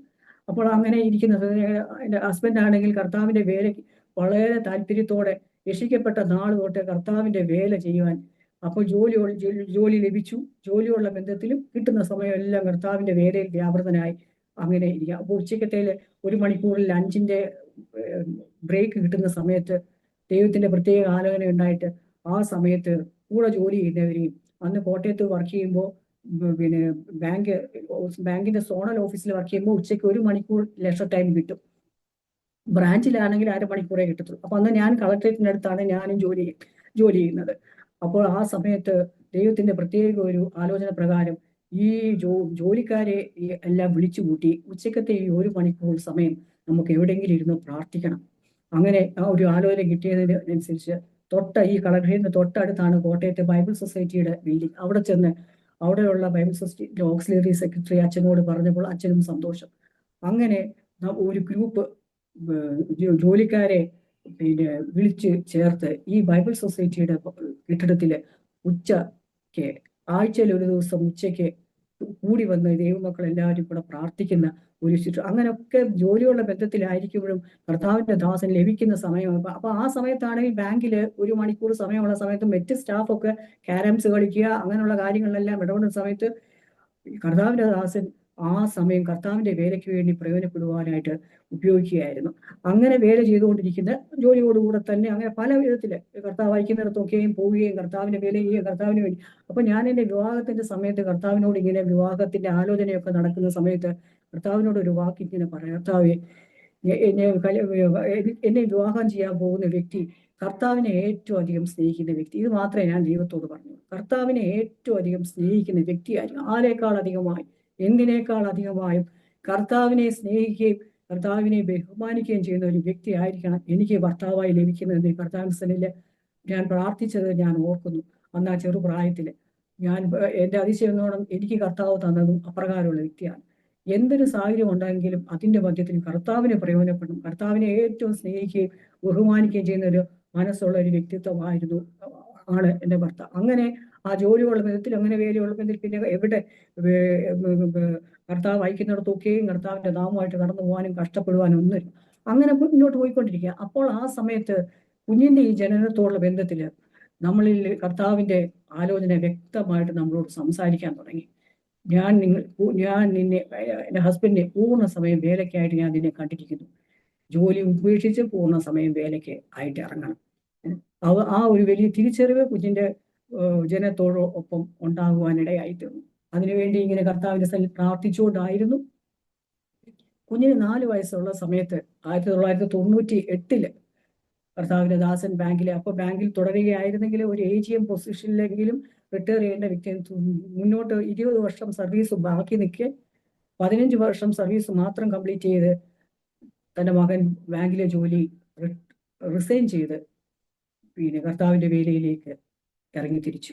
അപ്പോൾ നമ്മുടെ ജീവിതത്തിലെ കുഞ്ഞിൻ്റെതായ ഈ രോഗാവസ്ഥകൾ നമ്മുടെ ജീവിതത്തിൽ കർത്താവ് അനുവദിക്കുന്നതിന്റെ കാര്യങ്ങൾക്കെല്ലാം ഒരു ചെറിയ പിന്നെ റെവലേഷൻ നമുക്ക് ലഭിക്കാനിടയായിരുന്നു. കർത്താവിന്റെ വേലയ്ക്ക് വേണ്ടി നമ്മളെ പ്രയോജനപ്പെടും. അപ്പൊ ഞാൻ അതിന് ഫുൾ സപ്പോർട്ടായിട്ട് കർത്താവിന്റെ ദാസനോട് കൂടെ നിന്നു. അപ്പോൾ ഞാൻ നമുക്ക് ഒരാളുടെ ജോലി കൊണ്ട് നമുക്ക് ജീവിക്കാം, വേലയ്ക്ക് വേണ്ടി ഇറങ്ങിക്കൊള്ളുക. അങ്ങനെ കർത്താവിന്റെ ദാസൻ പൂർണ്ണ സമയം വേലയ്ക്കായിട്ട് ഇറങ്ങി. പിന്നെ അങ്ങനെ കർത്താവിന്റെ വേല പല വിധത്തില് പല മേഖലകളിൽ കർത്താവിന്റെ വേല ചെയ്തുകൊണ്ട് ആയിരിക്കുന്നു. പ്രിയ വൈതല്യ രോഗാവസ്ഥകൾ അങ്ങനെ തന്നെ മുന്നോട്ട് പോവുകയാണ്. എനിക്കപ്പോൾ പല സ്ഥലങ്ങളിൽ, കോട്ടയത്ത് മാത്രമല്ല, ആലപ്പുഴ, മാവേലിക്കര പോലുള്ള സ്ഥലങ്ങളിൽ, ആലപ്പുഴ പോലുള്ള സ്ഥലങ്ങളിലൊക്കെയും ജോലി കിട്ടുമ്പോൾ ഒരു സൈഡ് തന്നെ 2 മണിക്കൂറൊക്കെ യാത്ര ചെയ്യണം. തിരിച്ചിങ്ങോട്ട് അങ്ങനെ 4 മണിക്കൂറൊക്കെ യാത്ര ചെയ്ത് വേണം ജോലി സ്ഥലത്ത്. അങ്ങനെ കഷ്ടത്തോടെ ആണെങ്കിലും കർത്താവ് വലിയ കൃപ കൊണ്ട് അങ്ങ് നിറച്ച് വലിയ ശാരീരികമായിട്ട് ഒത്തിരി ക്ഷീണവും പ്രയാസവും ഒക്കെ അനുഭവപ്പെടുന്നു. എങ്കിലും കർത്താവ് രോഗമൊന്നും വരാതെ വലിയ കൃപയാൽ നിറച്ച് പിന്നെ ഓരോ ദിവസവും കർത്താവ് ആ കർഷക നാളുകൾ കരം പിടിച്ച് നടത്തി. പ്രിയ പൈതലിന്റെ അവസ്ഥകളും കർത്താവ് നമുക്ക് വലിയ സഹിക്കാൻ വയ്യാത്ത അവസ്ഥകളും രോഗങ്ങളും ഒന്നും വരാതെ, ദേശത്തൊക്കെ പല രോഗങ്ങൾ പടർന്നു പിടിച്ച് ചിക്കൻഗുനിയ, ഡെങ്കി ഫീവർ, അങ്ങനെയൊക്കെയുള്ള ദേശത്തൊക്കെ ഞങ്ങളുടെ അയൽപ്പക്കത്തുള്ള ആരോഗ്യമുള്ള കുഞ്ഞുങ്ങൾക്കൊക്കെ പോലും രോഗങ്ങൾ വരുന്ന സമയത്ത് ഞങ്ങൾ ഭയപ്പെടും. ദൈവമേ, കുഞ്ഞിന് അങ്ങനത്തെ വല്ല പകർച്ചവ്യാധി വല്ലതും വന്നാൽ പിന്നെ അവരത് താങ്ങാനുള്ള ശക്തി കാണത്തില്ല. പക്ഷെ അങ്ങനെയുള്ള രോഗങ്ങളോ പകർച്ചവ്യാധികളോ ഒന്നും വരാതെ കർത്താവിനെ സൂക്ഷിച്ചു. ചില സമയത്ത് ഞങ്ങൾക്ക് പനി വന്നാൽ പോലും കർത്താവ് അത്ര ഇമ്മ്യൂണിറ്റി ഒക്കെ കുറവായിട്ടുള്ള കുഞ്ഞിനെ ചിലപ്പോൾ പനി വരാതൊക്കെ പോലും ദൈവം സൂക്ഷിച്ചിട്ടുണ്ട്. പലപ്പോഴും ഞങ്ങൾക്ക് വരുന്ന പനിയാണ് അവന് പിടിച്ചിട്ട്, പക്ഷെ ബാല്യ സമയത്ത് അവന് മിക്കവാറും സമയത്ത് ഒരു തുമ്മലും ഒരു ചുമയും ഒക്കെ തുടങ്ങിയിട്ട് അത് ന്യൂമോണിയയിലായിട്ട് മാറിപ്പോകുന്ന അവസ്ഥകളുണ്ടായിരുന്നു. അങ്ങനെ ആ ഒരു 10 വയസ്സിനകത്തുള്ള സമയങ്ങളിൽ എപ്പോഴും മിക്കവാറും അവനെ ഹോസ്പിറ്റലിൽ കൊണ്ടുപോയി അഡ്മിറ്റ് ചെയ്യേണ്ട അവസ്ഥ ഞങ്ങൾക്ക് വന്നിട്ടുണ്ട്. ന്യൂമോണിയ, പിന്നെ ഇഞ്ചക്ഷൻ തുടങ്ങണം, അത് പിന്നെ. പക്ഷെ അവിടെ എല്ലാം കർത്താവ് വലിയ ഒരു പ്രാവശ്യം അവന്റെ ഓക്സിജൻ സാച്ചുറേഷൻ ബ്ലഡിലെ വളരെ അങ്ങ് കുറഞ്ഞിട്ട് വെന്റിലേറ്ററിൽ ഇടേണ്ട സ്റ്റേജ് അവസ്ഥ. അപ്പൊ അന്ന് ആ മെഡിക്കൽ കോളേജിൽ പിള്ളേരുടെ മെഡിക്കൽ കോളേജിന്റെ ഒരു ഭാഗമായിട്ട് ICH ഉണ്ടായിരുന്നു. കോട്ടയത്തെ ICHലൊക്കെ അവനെ അഡ്മിറ്റ് ചെയ്ത സമയത്ത് ഡോക്ടേഴ്സ് പറഞ്ഞു കുഞ്ഞിന്റെ അവസ്ഥ വളരെ സീരിയസ് ആണ്. അന്ന് അവനൊരു 7 വയസ്സോ ഒക്കെ കാണത്തുള്ളൂ. വളരെ സീരിയസ് ആണ്, വെന്റിലേറ്റർ ഇടേണ്ട അവസ്ഥയാണ്, ഓക്സിജൻ സാച്ചുറേഷൻ വളരെ കുറവ്. പക്ഷേ ഇവിടെ വെന്റിലേറ്റർ ഇല്ല, അതുകൊണ്ട് ഇടുന്നില്ല. അപ്പോഴത്തേക്ക് ദൈവമക്കൾ എല്ലാവരും, ഞങ്ങളുടെ പ്രാർത്ഥനാ കൂട്ടായ്മയിലുള്ളവരും എല്ലാവരും കുഞ്ഞിന്റെ ജീവന് വേണ്ടി അതൊക്കെ ആ അപകടാവസ്ഥകളൊക്കെയും തരണം ചെയ്ത് അവൻ പുറത്തു ഇടയായിട്ടുണ്ട്. എന്നാൽ പല വട്ടം ഇത് ആവർത്തിക്കപ്പെട്ടിട്ടുണ്ട്. അവനെ ചികിത്സിക്കുന്ന ഒരു ഡോക്ടർ, പിന്നെ കുഞ്ചാന്റെ സ്നേഹിതനായിരുന്ന ഒരു ഡോക്ടർ പലപ്പോഴും പറഞ്ഞിട്ടുണ്ട് അവന്റെ ലങ്സ് ഒക്കെ വളരെ വീക്കാണ്. അവന് കൂടുതൽ കാലം ഈ ഇതൊന്നും വിത്ത്സ്റ്റാൻഡ് ചെയ്യാനുള്ള ഇത് കിട്ടത്തില്ല എന്ന്. പക്ഷെ അങ്ങനെ ആയിരുന്നെങ്കിലും കർത്താവ് അവന് 30 വർഷത്തോളം ആയുസ് നൽകി. ആ ബലഹീന ശരീരത്തില് ബലഹീന അവസ്ഥകളുമായിട്ട് കർത്താവ് അവനെ താങ്ങി. അതൊക്കെ ഞങ്ങളെ ആ കർഷകരുടെ സമയങ്ങളിൽ നിലനിർത്തിക്കൊണ്ടു പോകുന്നത്. പെട്ടെന്ന് നമ്മുടെ ജീവിതത്തിൽ ഒരു പ്രയാസം വന്നു, കഷ്ടത വന്നു, അത് പെട്ടെന്ന് അങ്ങ് മാറി അത് നമ്മളെ ഒരു സ്ഥിരമായ രൂപാന്തരത്തിലേക്ക് വരുത്തുവാൻ ഉതകുമോ എന്ന് സംശയമാണ്. കർത്താവ് നമ്മളെ ആ കർഷകരുടെ നാളുകളിൽ നിലനിർത്തി കുഞ്ഞിനെ വലിയ ഒരു രോഗാവസ്ഥകളൊക്കെ വരുമെങ്കിലും അതെല്ലാം താങ്ങുവാനൊക്കെയും കൃപ നൽകി കർത്താവ് അങ്ങനെ നിലനിർത്തി പോകുന്നു. പിന്നത്തേതില് വൈതലിന്റെ രോഗാവസ്ഥകൾക്ക് പോലും കർത്താവ് ഒരു ആശ്വാസം നൽകി. അങ്ങനെ ന്യൂമോണിയ ഒന്നും വരുന്ന അവസ്ഥകളൊക്കെ അങ്ങ് മാറി. പക്ഷെ സ്ഥിരം ശ്വാസം മുട്ടൽ വരുന്നതുകൊണ്ട് അവന് ഇൻഹേലർ എടുക്കണമായിരുന്നു. അതുകൊണ്ടൊക്കെ അങ്ങ് നിന്നു പോകുമായിരുന്നു. ആ ആദ്യ സമയങ്ങളിലൊക്കെയും നമുക്ക് എപ്പോഴും ഇങ്ങനെ ഹോസ്പിറ്റലിൽ പോകാനുള്ള ബാഗ് അടുക്കി വെക്കണം. ഏത് നിമിഷമാണ് ഹോസ്പിറ്റലിൽ പോകേണ്ടതെന്ന് അറിയത്തില്ല, ഏത് നിമിഷവും ഹോസ്പിറ്റലിൽ പോകേണ്ടി വരും. അതുപോലെ അപ്പോൾ ആ സമയത്ത് ചിന്തിക്കുമായിരുന്നു, വീട്ടിൽ കിടന്നൊന്ന് കഞ്ഞിയും കുടിച്ച് വീട്ടിൽ തന്നെ കിടക്കാൻ പറ്റുന്ന അവസ്ഥ വലിയൊരു ഭാഗ്യാവസ്ഥയാണെന്ന്.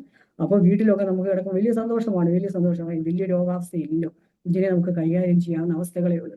അപ്പൊ ഈ സമയത്ത് മൂത്ത മോന്റെ കാര്യങ്ങൾ അവൻ്റെതായ എല്ലാ സ്റ്റേജസും, ബാല്യവും അവന്റെ കൗമാരവും അവന്റെ യൗവനവും ഒക്കെ അങ്ങനെ മുന്നോട്ട് വന്നു. അവൻ്റെതായ ജീവിതത്തിന് വേണ്ടിയുള്ളതെല്ലാം കർത്താവ് കരുതി.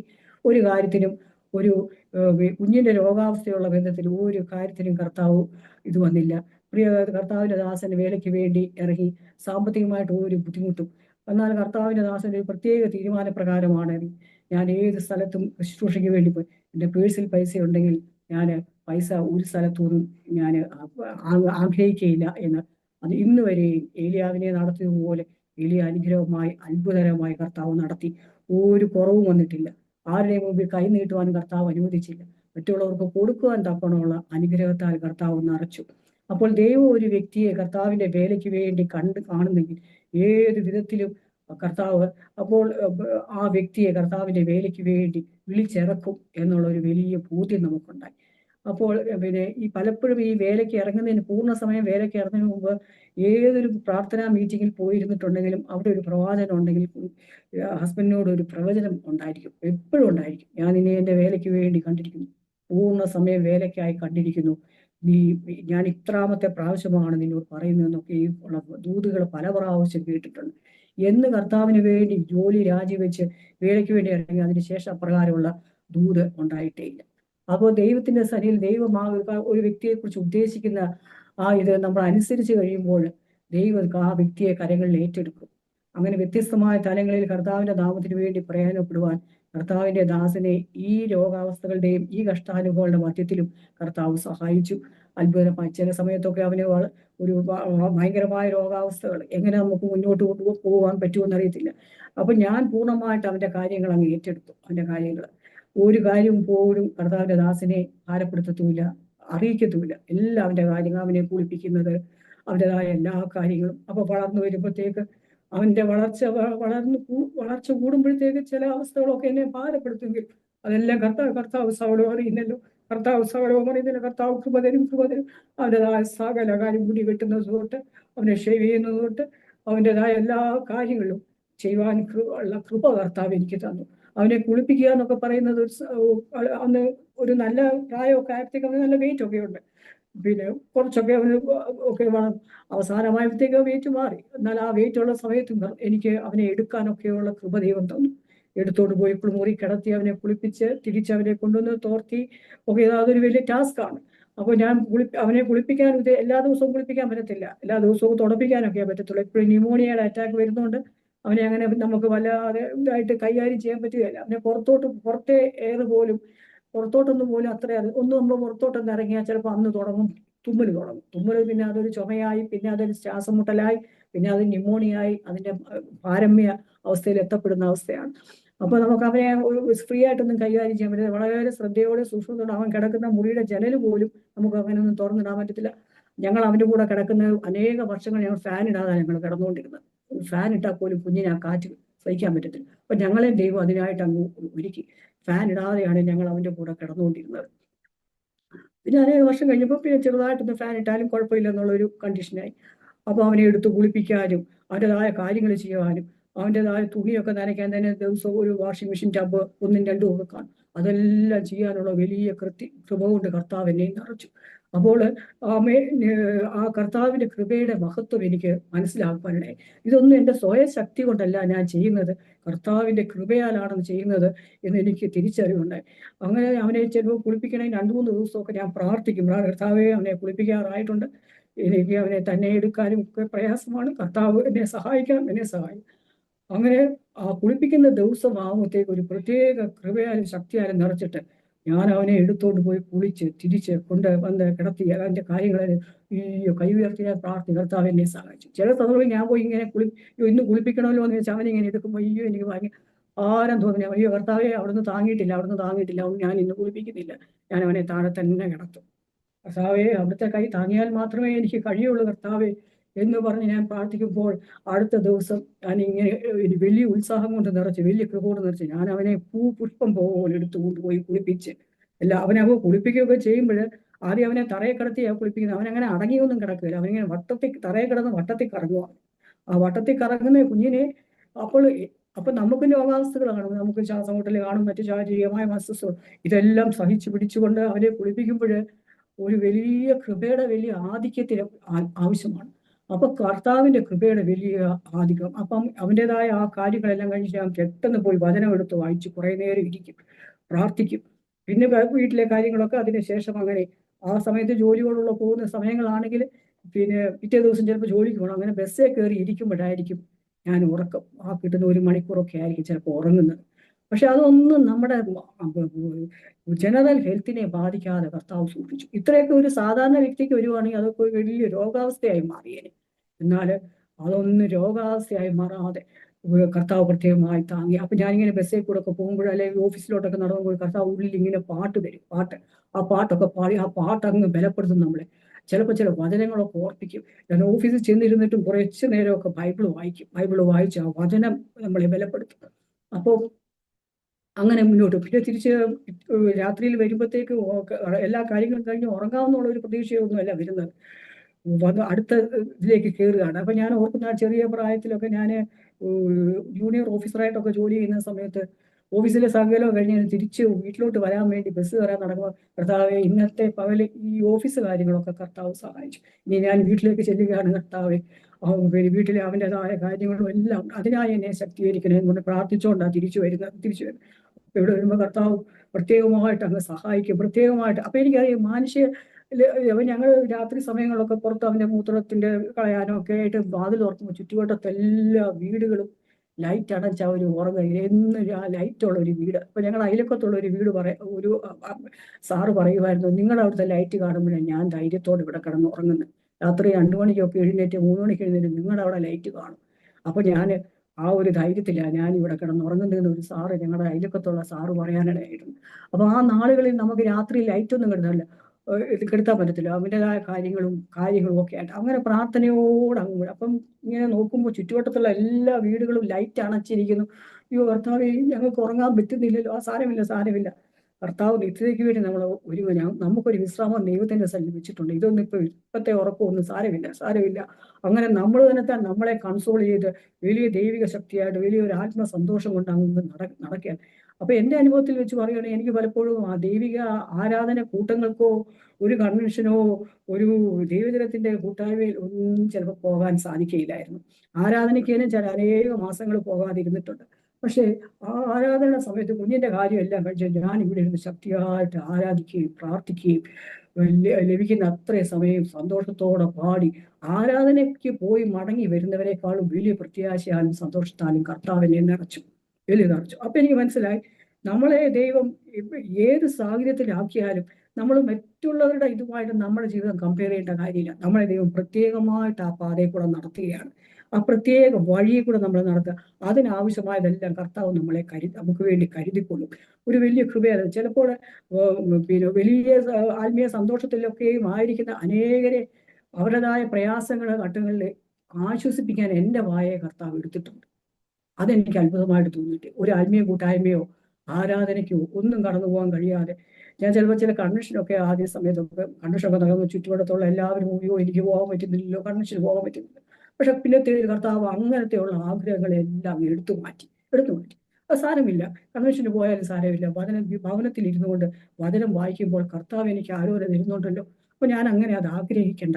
അപ്പൊ അങ്ങനെയുള്ള ആഗ്രഹങ്ങളെ എല്ലാം ത്യജിക്കാനുള്ള കൃപയും കർത്താവ് തന്നു. അപ്പൊ ആരാധനയ്ക്ക് പോകാൻ പറ്റുന്ന അങ്ങനത്തെ വിഷമവുമില്ല. ഇവിടെ ഇരുന്ന് ആരാധിക്കുമ്പോൾ കർത്താവ് ആത്മസന്തോഷം കൊണ്ട് കർത്താവിനെ നിറയ്ക്കുന്നുണ്ട്. കർത്താവിനെ ആത്മാവിൽ ആരാധിച്ച് മഹത്വപ്പെടുത്തുവാൻ എനിക്ക് കഴിയുന്നുണ്ടല്ലോ, അത് മാത്രം മതി. കർത്താവ് നമ്മളെ നടത്തുന്ന പ്രത്യേക വഴിയാണ് ഇത്. അതിനകത്ത് പുരുപുറുപ്പില്ലാതെ, ഒരു കയ്പിന്റെ അനുഭവം ഇല്ലാതെ, അല്ലെങ്കിൽ ഒരു സഹനമില്ലാതെ ഇരുന്നിട്ട് കാര്യമില്ല. അപ്പൊ കർത്താവ് പഠിപ്പിച്ചു സഹനത്തിന്റെയും സഹിഷ്ണുതയുടെയും ഒക്കെ മഹത്വം എത്രയാണ്. അപ്പൊ അതിനായിട്ട് ആഗ്രഹിച്ചു കർത്താവെ സഹനവും സഹിഷ്ണുതയും തന്നെ കർത്താവ് ആഗ്രഹിക്കുന്ന വലിയ ഗുണങ്ങൾ തൻ്റെ മക്കളിൽ ഇതൊക്കെ ഉണ്ടായിരിക്കണമെന്ന് കർത്താവ് ആഗ്രഹിക്കുന്നു. കഷ്ടതയിൽ കൂടെ നടത്തുമ്പോൾ അവിടെ സഹിഷ്ണുതയും സഹനവും ഒക്കെ കർത്താവ് തരും. അത് ആഗ്രഹിക്കണം, അത് നമ്മളിൽ ഉണ്ടായിരിക്കണം എന്നുള്ള വലിയ കാഴ്ചപ്പാട് തന്നു. അപ്പൊ ഇങ്ങനെ കഷ്ട അനുഭവം കൂടെ നടക്കുമ്പോൾ അത് കർത്താവ് അനുവദിച്ചിരിക്കുന്നതാണ്. ആ സഹിഷ്ണുത നമ്മൾക്ക് കർത്താവ് തരും. അത് വേണം, നമ്മൾ സഹിക്കണം എന്നുള്ളത്. അല്ലാതെ എന്തെങ്കിലും ഒരു കഷ്ടമോ പ്രയാസമോ വരുമ്പോഴത്തേക്ക് അയ്യോ ഇതെനിക്ക് സഹിക്കാൻ വയ്യ കർത്താവേ, എനിക്ക് വിടിവിക്കണമേ, എനിക്ക് സൗഖ്യം തരണമേ എന്നുകൊണ്ട് ആ ഒരു തലം മാത്രമല്ല, കർത്താവിന്റെ മഹത്വം ആ ഒരു തലത്തിൽ മാത്രമല്ല, അനുവദിക്കുന്ന കഷ്ടതയിലും കർത്താവിനോടുള്ള അനുസരണത്തോടെ, സഹനത്തോടെ, സഹിഷ്ണുതയോടെ കർത്താവിന്റെ നാമത്തിന്റെ മഹത്വത്തിനായി നമ്മൾ ആയിരിക്കണമെന്നും കർത്താവ് ആഗ്രഹിക്കുന്നുണ്ട് എന്നുള്ളൊരു തിരിച്ചറിവൊക്കെ കർത്താവ് തന്നു. അങ്ങനെ വലിയ സഹനവും സഹിഷ്ണുതയും ഒക്കെ കർത്താവ് തന്നു. അതുകൊണ്ട് അങ്ങനെ വർഷങ്ങൾ അങ്ങനെ മുന്നോട്ട് പോവുകയാണ്. പൈതന്റെ ജീവിതത്തിന്റെ ആവശ്യങ്ങളൊക്കെ വരുമ്പോൾ ഞങ്ങൾ പ്രാർത്ഥിക്കും, ദൈവസന്നിധിയിൽ പ്രാർത്ഥിക്കും. പ്രാർത്ഥന മാത്രമേ ഉള്ളൂ. അങ്ങനെ ഈ കർഷക അനുഭവം കിട്ടിയപ്പോൾ ഉപവസിക്കാനും പ്രാർത്ഥിക്കാനും ഒക്കെ ഈ കർത്താവ് നമ്മളെ ശീലിപ്പിച്ചു.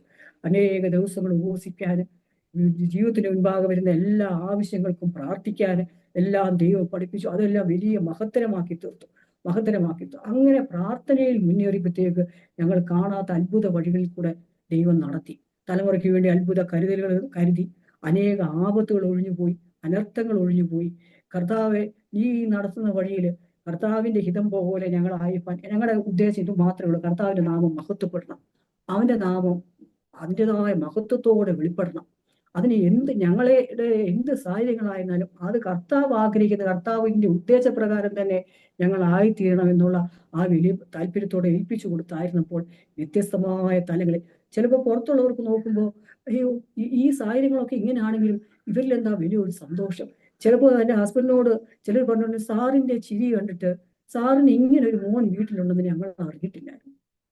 ഞങ്ങൾ അറിഞ്ഞിട്ടേ ഇല്ലായിരുന്നു. സാറിന്റെ ഒരു മോന് രോഗമായിരുന്നു എന്ന് ഞങ്ങൾ അറിഞ്ഞിട്ടുണ്ട്. സാറിന്റെ ചിരിയും ആ ശുശ്രൂഷയൊക്കെ ഞങ്ങൾ കണ്ടിട്ടുണ്ട്. പക്ഷെ ഇങ്ങനെ ഒരു അവസ്ഥ സാറിന്റെ മുഖത്തില്ല. പക്ഷെ അതായിരുന്നു വലിയ തീവ്രത. ദുഃഖിച്ച് ഭാരപ്പെട്ട് കർത്താവിനോട് പരാതിപ്പെട്ട് തലയും കുമ്പിട്ട് ഇരിക്കാൻ ദൈവം അനുവദിച്ചില്ല. വലിയ പ്രത്യാശ കൊണ്ട് നിറച്ച്, വലിയ സന്തോഷം കൊണ്ട് നിറച്ച് കർത്താവ് പ്രത്യേക ഉദ്ദേശത്തോടെയാണ് അവനെ നാം മഹത്വപ്പെടട്ടെ. കർത്താവ് നമ്മളെ കരങ്ങളിൽ എടുത്തിരിക്കുകയാണ് ഒരു പ്രത്യേക പാതയിൽ കൂടെ നടക്കാനായിട്ട്. അനേകർക്ക് മാതൃകയായി പ്രത്യേക പാതയിൽ കൂടെ നടക്കാനായിട്ട് കർത്താവ് തിരഞ്ഞെടുത്തിരിക്കുകയാണ് എന്നുള്ളൊരു വലിയ ഉത്ബോധം. അത് ഞങ്ങളുടെ കുടുംബങ്ങളിലുള്ള അനേകർക്കും അത് വലിയ ആത്മീയ മുന്നേറ്റത്തിന് കാരണമായി തീർന്നു. ഞങ്ങളുടെ കുഞ്ഞുങ്ങൾ അനേകര് ഞങ്ങളുടെ ഈ കുഞ്ഞിന്റെ രോഗത്തോളം ഭവനത്തിലപ്പോൾ നിരന്തര പ്രാർത്ഥനകൾ, ഉപവാസ പ്രാർത്ഥനയെ കുറിച്ച് നോക്കുമ്പോൾ ഞങ്ങളുടെ ഭവനം, ഞങ്ങളുടെ സഹോദരങ്ങളുടെ മക്കൾക്ക്, അല്ലെങ്കിൽ എൻ്റെ സഹോദരങ്ങൾ, എൻ്റെ മാതാവിനെ നോക്ക്, അവർക്ക് ആത്മീയമായിട്ട് കുറച്ചുകൂടെ മുന്നേറുവാനുള്ള കൃപ ഇതുകൊണ്ട് കിട്ടി. അപ്പൊ ചിലരെ കർത്താവ് തിരഞ്ഞെടുക്കുന്നത് അവരിൽ കൂടെ, അവരെ ഒരു പ്രത്യേക പാതയിൽ, കഷ്ടതയുടെ പാതയിൽ കൂടെ നടത്തിയിട്ട് അവരിൽ കൂടെ അനേകരെ ദൈവത്തിലേക്ക് അടുപ്പിക്കാൻ പദ്ധതിയുണ്ടെന്ന് ഞങ്ങൾക്ക് മനസ്സിലായി. അതുകൊണ്ട് നമ്മുടെ ജീവിതത്തിൽ കഷ്ടത അനുഭവിക്കുന്ന നമ്മളെ അവിടെ കൊണ്ടങ്ങ് തകർത്ത് കളയാനോ ശൂന്യമാക്കാനോ ഇല്ലായ്മയാക്കാനോ, അവിടെ കർത്താവിൻ്റെതായ ഉദ്ദേശം നമ്മളെ പണിതെടുത്ത് കർത്താവിന്റെ നാമത്തിന്റെ മഹത്വത്തിനായി, അവന്റെ നാമത്തിന്റെ ആമേൻ ഹല്ലേലൂയ സ്തോത്രം അവന്റെ സുവിശേഷത്തിന്റെ വ്യാപ്തിക്കായിട്ട് നമ്മളെ കരങ്ങളിലെടുക്കുന്നുള്ള ആ വലിയ കാഴ്ചപ്പാടും ഒക്കെ നമുക്ക് ലഭിക്കുവാനിടയായി. അങ്ങനെ ഇരുന്നു അവന് ഒരു 25 വയസ്സൊക്കെ ആയി കഴിയുമ്പോഴത്തേക്ക് അവന് നല്ല യൗവനത്തിന്റെ അവസ്ഥ. അപ്പൊ നമുക്ക് ഹൃദയത്തിൽ ചിലപ്പോൾ ഇങ്ങനെ ദുഃഖമൊക്കെ ഉണ്ട്. അയ്യോ, കുഞ്ഞ് ഇപ്പോൾ രോഗാവസ്ഥയൊന്നും ഇല്ല, അവന് ഇത്രയും അതൊക്കെ ഇങ്ങനെ, അതൊക്കെ പെട്ടെന്ന് ദൈവത്തിന്റെ വചനത്താലും ദൈവസന്നിധിയിൽ പ്രാർത്ഥന, ചിലപ്പോൾ ഇങ്ങനെ വളരെ ദുഃഖമൊക്കെ വരുമ്പോൾ ഒന്ന് ദൈവസന്നിധിയിൽ പ്രാർത്ഥിച്ച് എഴുന്നേറ്റ് കഴിയുമ്പോൾ ആ ദുഃഖമെല്ലാം മാറി വലിയ പ്രകാശം കൊണ്ട് മുഖം നിറഞ്ഞ് വലിയ സന്തോഷത്തോടെ അങ്ങ് എഴുന്നേക്കുക. പിന്നെ അങ്ങ് പാട്ടൊക്കെ പാടിയ ദിവസം മുഴുക്ക പാട്ട് പാടിയ ജോലി ചെയ്യുകയും അവൻ്റെതായ കാര്യങ്ങൾ ഇവിടുന്ന് എപ്പോഴും അങ്ങ് പാട്ട് മുഴങ്ങിക്കൊണ്ട്, ഇവിടെ ടേബിൾ കാട്ടിലെങ്കിലും ഞാൻ അങ്ങ് പാടിക്കൊണ്ടിരിക്കും. അവൻ്റെ തുണി നനയ്ക്കുകയൊക്കെ ചെയ്യുമ്പോൾ ഞാൻ പാടിക്കൊണ്ടാണ് ചെയ്തത്. അത് വലിയ ശക്തീകരണമായിട്ട് അങ്ങ് മാറുകയാണ്, വലിയ ബലമായിട്ട് അങ്ങ് മാറുക. പിന്നെ കുഞ്ഞങ്ങനെ വളർന്ന് അവൻ്റെ ഒരു 25 വയസ്സൊക്കെ കഴിയുമ്പോൾ ഞാൻ കർത്താവെ, അബ്രഹാം പോലും കർത്താവിന്റെ വാഗ്ദത്തത്തിന് വേണ്ടി കാത്തിരുന്നത് 25 വർഷമാണ്. അത് വലിയൊരു ദൈർഘ്യമുള്ള വർഷമായിട്ട് ദേവദാസന്മാരെല്ലാം പ്രസംഗിക്കുന്നത് കേട്ടിട്ടുണ്ട്. പ്രിയ പൈതലിന് 25 വർഷം. അപ്പൊ ഞങ്ങൾ ആഗ്രഹിച്ചത് അവൻ്റെ ഒരു വിടുതലാണ്, അവനൊരു എന്തെങ്കിലും ഒരു സൗഖ്യം, അവന് തന്നെ ഒന്ന് എഴുന്നേറ്റിരിക്കാൻ പറ്റുമോ, തന്നെ ഒന്ന്. ഇപ്പൊ അവന് ആ ഒരു പ്രായമൊക്കെ ആയപ്പോഴത്തേക്ക് ഞങ്ങൾ അവനെ ഈസി ചെയറിൽ എടുത്തിരുന്നു. ഈസി ചെയറിൽ അവനിരിക്കും, ഒത്തിരി സമയം ഈസി ചെയറിൽ ഇരിക്കും. നമ്മൾ റൂമിലോട്ടൊക്കെ ചെല്ലുമ്പോൾ റെസ്പോൺസ് അവനെപ്പോഴും ഒരു ഒരു ആശ്വാസത്തോടെ ഇരിക്കുമ്പോൾ ഒരു ശബ്ദമൊക്കെ ഇങ്ങനെ ഒരു മൂളിപ്പാടുന്ന പോലെ ഒരു പാട്ടുമൊക്കെ ശബ്ദം ഉണ്ടായിക്കൊണ്ടിരിക്കുക. ആ ശബ്ദമൊക്കെ ഞങ്ങൾക്ക് വലിയ സന്തോഷമാണ്. ചിലപ്പോൾ നമ്മൾ അവിടെ ചെല്ലുമ്പോൾ ചിലപ്പോൾ ചിരിക്കും, ചെറിയൊരു ശബ്ദത്തിലൊക്കെ ചിരിക്കും. അത്രയൊക്കെ ഉള്ളൂ അവൻ്റെ റെസ്പോൺസ്. അവന് നമ്മൾ പറയുന്ന ഭാഷ അവന് തിരിച്ചറിയത്തില്ല, ആ ഒരു ഭാഷയിൽ അവന് സംസാരിക്കാൻ പറ്റത്തില്ല. കേൾവിയുണ്ട്, കാഴ്ചയുണ്ട്. പക്ഷെ നമ്മൾ ചിലപ്പോൾ വിളിക്കുന്നിടത്തോടൊന്നുമില്ല. പാട്ട് അവനെ വലുതായിട്ട് അങ്ങ് സന്തോഷിപ്പിക്കുമായിരുന്നു. അവന് ഏറ്റവും ഇഷ്ടപ്പെട്ട പാട്ടായിരുന്നു ദൈവകൃപയിൽ ഞാൻ ആശ്രയിച്ചു. ദൈവകൃപ എന്നുള്ള വാക്ക് കേൾക്കുമ്പോൾ ആ കൃപ എന്നുള്ള വാക്ക് കേൾക്കുമ്പോൾ അവൻ ചിരിക്കുമായിരുന്നു. അതെന്തോ ദൈവം അവന്റെ ഉള്ളിൽ കൊടുത്ത് എന്തോ ഇല്ല. ദൈവകൃപ വേറൊരു വാക്ക് വലിയ സന്തോഷമൊന്നുമില്ല. ദൈവകൃപ എന്ന് പറയുമ്പോൾ അവൻ ചിരിക്കും. ദൈവകൃപയിൽ ഞാൻ ആശ്രയിച്ചു എന്നുള്ള പാട്ട് അവനെ വളരെ സന്തോഷിപ്പിക്കുമായിരുന്നു. പിന്നെ അവന് ഇതൊക്കെ ആണെങ്കിലും അവന്റെ അമ്മച്ചിയായിരുന്നു. ഞാൻ ജോലിക്ക് പോകുന്ന സമയത്ത് അമ്മച്ചിയായിരുന്നു അവന്റെ അടുത്ത് ആയിരുന്നത്. അപ്പൊ അമ്മച്ചിയോട് വലിയ സന്തോഷവും വലിയ താല്പര്യവും, വെള്ളയും അമ്മച്ചിയുടെ സാന്നിധ്യം അവനെ വളരെ സന്തോഷിപ്പിക്കുമായിരുന്നു. അതുപോലെ അവന്റെ ചേട്ടന്റെ ശബ്ദം ചേട്ടന്റെ സാന്നിധ്യവും വലിയ സന്തോഷമായിരുന്നു. പിന്നെ മോൻ എവിടെയെങ്കിലും നിന്ന് പാട്ട് പാടുകയാണെങ്കിൽ അവൻ ചിരിക്കും, അവന് ഇരുന്നോട് ചിരിക്കുമായിരുന്നു. അപ്പൊ നമുക്കറിയാം അവന് നമ്മളെയൊക്കെ മനസ്സിലാകുന്നുണ്ട്, തിരിച്ചറിയുന്നുണ്ട്, നമ്മുടെ സാന്നിധ്യത്തിലൊക്കെ അവന് സന്തോഷം. അങ്ങനെ അവന്റെ ദിവസങ്ങൾ മുന്നോട്ട് പോയി. കർത്താവിന്റെ ദാസൻ കർത്താവിന്റെ വേല വൈവിധ്യമായ നിലയിൽ ചെയ്യുവാൻ ഞങ്ങളുടെ മോനെയും കർത്താവ് സുവിശേഷത്തിന്റെ ദൈവത്തിന്റെ നാമത്തിന്റെ മഹത്വത്തിനായിട്ട് അവനെയും തിരഞ്ഞെടുത്തു. ജോലിയുള്ള ബന്ധത്തിൽ അവൻ സൗത്ത് ഇന്ത്യ ബാങ്കിൽ മാനേജറായിട്ട് ആയിരിക്കുന്നു.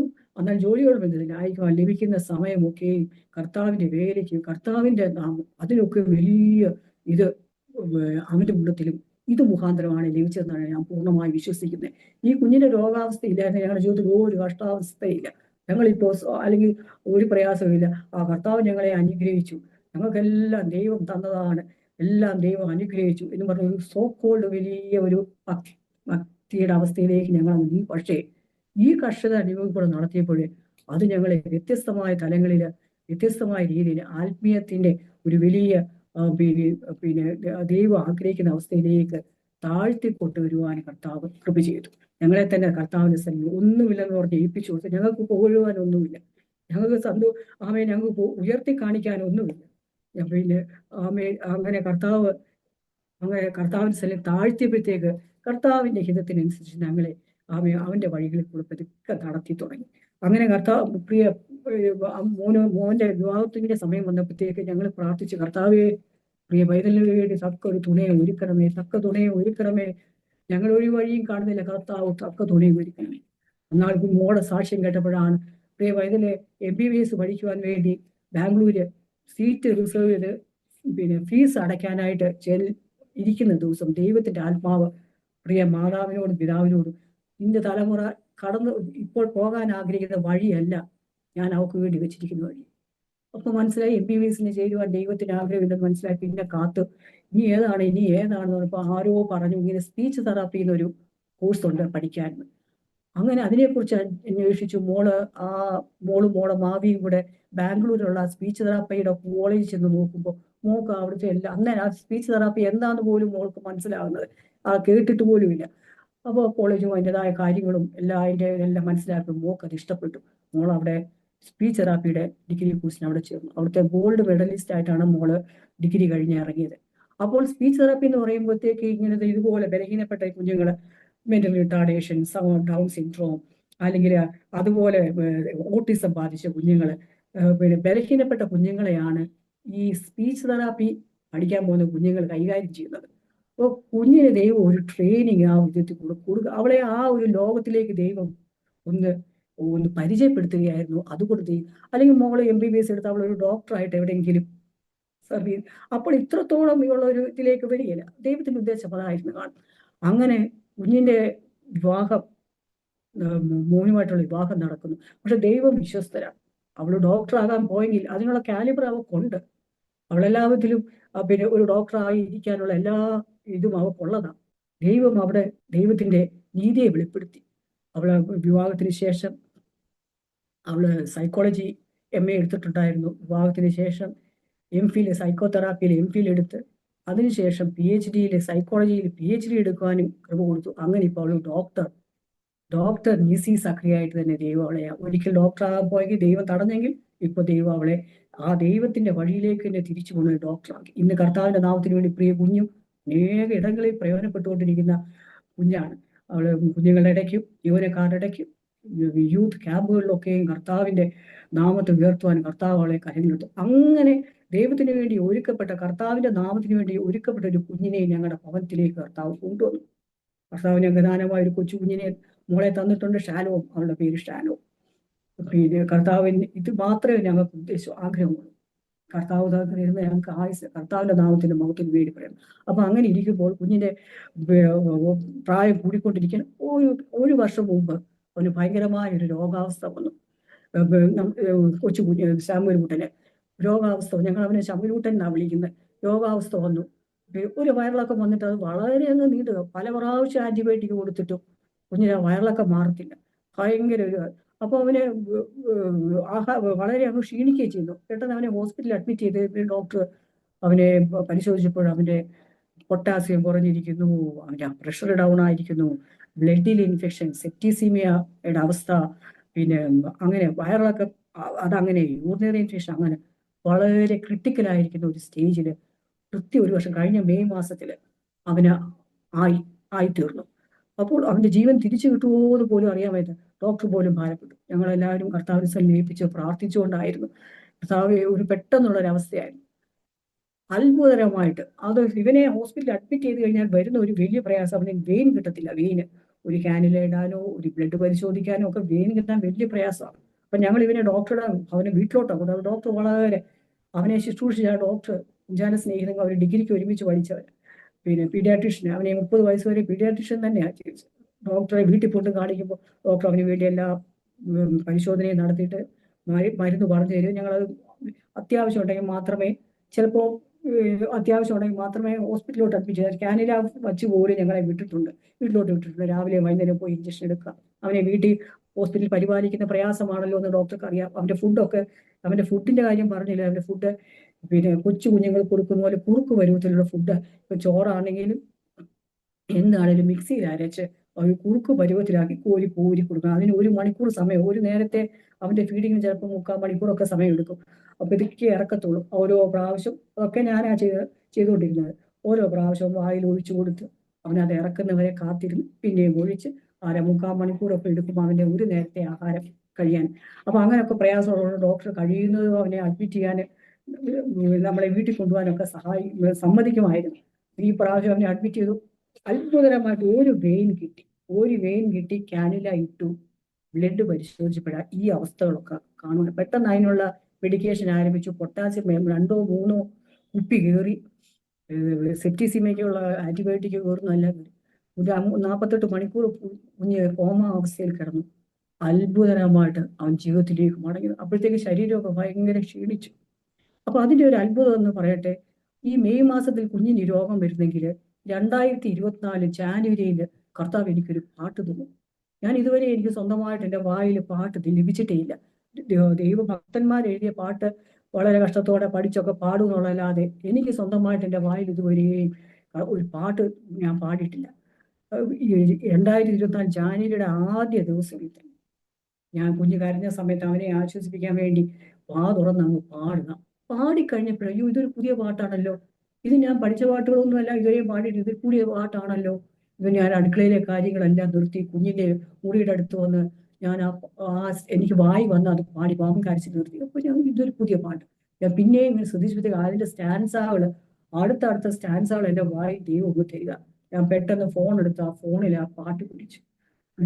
അങ്ങനെ 5 സ്റ്റാൻസായുള്ള ഒരു പാട്ട് എൻ്റെ കർത്താവ് എൻ്റെ വായി തന്നു. അപ്പൊ ഒരുക്കുമായിരുന്നു ദൈവം, കർത്താവിന്റെ ആ ഒരു പദ്ധതിക്കായിട്ട് ഒരുക്കുമായിരുന്നു തന്നു. അത് കഴിഞ്ഞപ്പോഴാണ് മെയ്യിൽ കുഞ്ഞിന് രോഗാവസ്ഥ വന്നത്. അതോടെ അവന്റെ വളരെ ശാരീരികമായിട്ട് ക്ഷീണിച്ചു പോയി, അങ്ങ് മെലിഞ്ഞു. എന്നിരുന്നാലും അവന്റെ കർത്താവ് ജീവനെ മടക്കി തന്നു. പിന്നെ ഒരു 9 മാസത്തോളം സന്തോഷത്തോടെ അവനെ ശുശ്രൂഷിക്കാനും അവനെ പരിചരിക്കാനും അവനെ അപ്പോൾ ഒരു 4 മാസം കഴിയുമ്പോൾ വലിയ ക്ഷീണമൊക്കെ അങ്ങ് മാറി. ഏറ്റവും വലിയ സന്തോഷം എന്ന് വെച്ചാൽ ഞങ്ങളുടെ കുഞ്ഞുങ്ങൾ അവർക്ക് ജീവന്റെ തുല്യമാണ് അവനെ. ഫോൺ വിളിച്ചാൽ അവന്റെ കാര്യം അറിയാനാണ് അവർ വിളിക്കുന്നത്. ശാലോമോള് കൊച്ചു കുഞ്ഞ് അവിടെ ജീവനാ, അപ്പാപ്പൻ. അവന് ഇത്രയും രോഗാവസ്ഥയിൽ ഇരിക്കുവാണേലും അവർക്ക് അപ്പാപ്പൻ എന്ന് പറഞ്ഞ ജീവനാ. ഇപ്പോഴും അപ്പാപ്പന്റെ കാര്യം പറയും, അപ്പാപ്പൻ എന്ന് പറഞ്ഞാൽ മതി. അപ്പോൾ അങ്ങനെ വലിയൊരു സന്തോഷം കൊണ്ട് ഞങ്ങളുടെ എല്ലാവരുടെ ഹൃദയത്തിൽ കർത്താവ് നിറച്ചു. അപ്പൊ അങ്ങനെ ഈ മെയ് മാസത്തെ രോഗം അവൻ സർവൈവ് ചെയ്തു, ഭവനത്തിൽ വന്നു, അവനെ നോക്കിക്കൊണ്ട് സന്തോഷത്തോടെ ഈ 9 മാസം ഒരു അസുഖവും വന്നില്ല, ഈ സന്തോഷത്തോടെ. അപ്പൊ അവനെ അപ്പോഴത്തേക്ക് വലിയ പുതിയ കൃപ കൊണ്ട് ദൈവം അവൻ നിറയ്ക്കുക. അപ്പൊ ആ ദൈവം ആദ്യ കാര്യങ്ങളിൽ നിറച്ച കൃപയിൽ അങ്ങ് പോരുകയല്ല. എപ്പോഴെല്ലാം ക്ഷീണിച്ചോ അപ്പോഴെല്ലാം കർത്താവ് പുതിയ കൃപ കൊണ്ടങ്ങ് നിറച്ച് പിന്നെയും അങ്ങ് ശക്തീകരിക്കുക.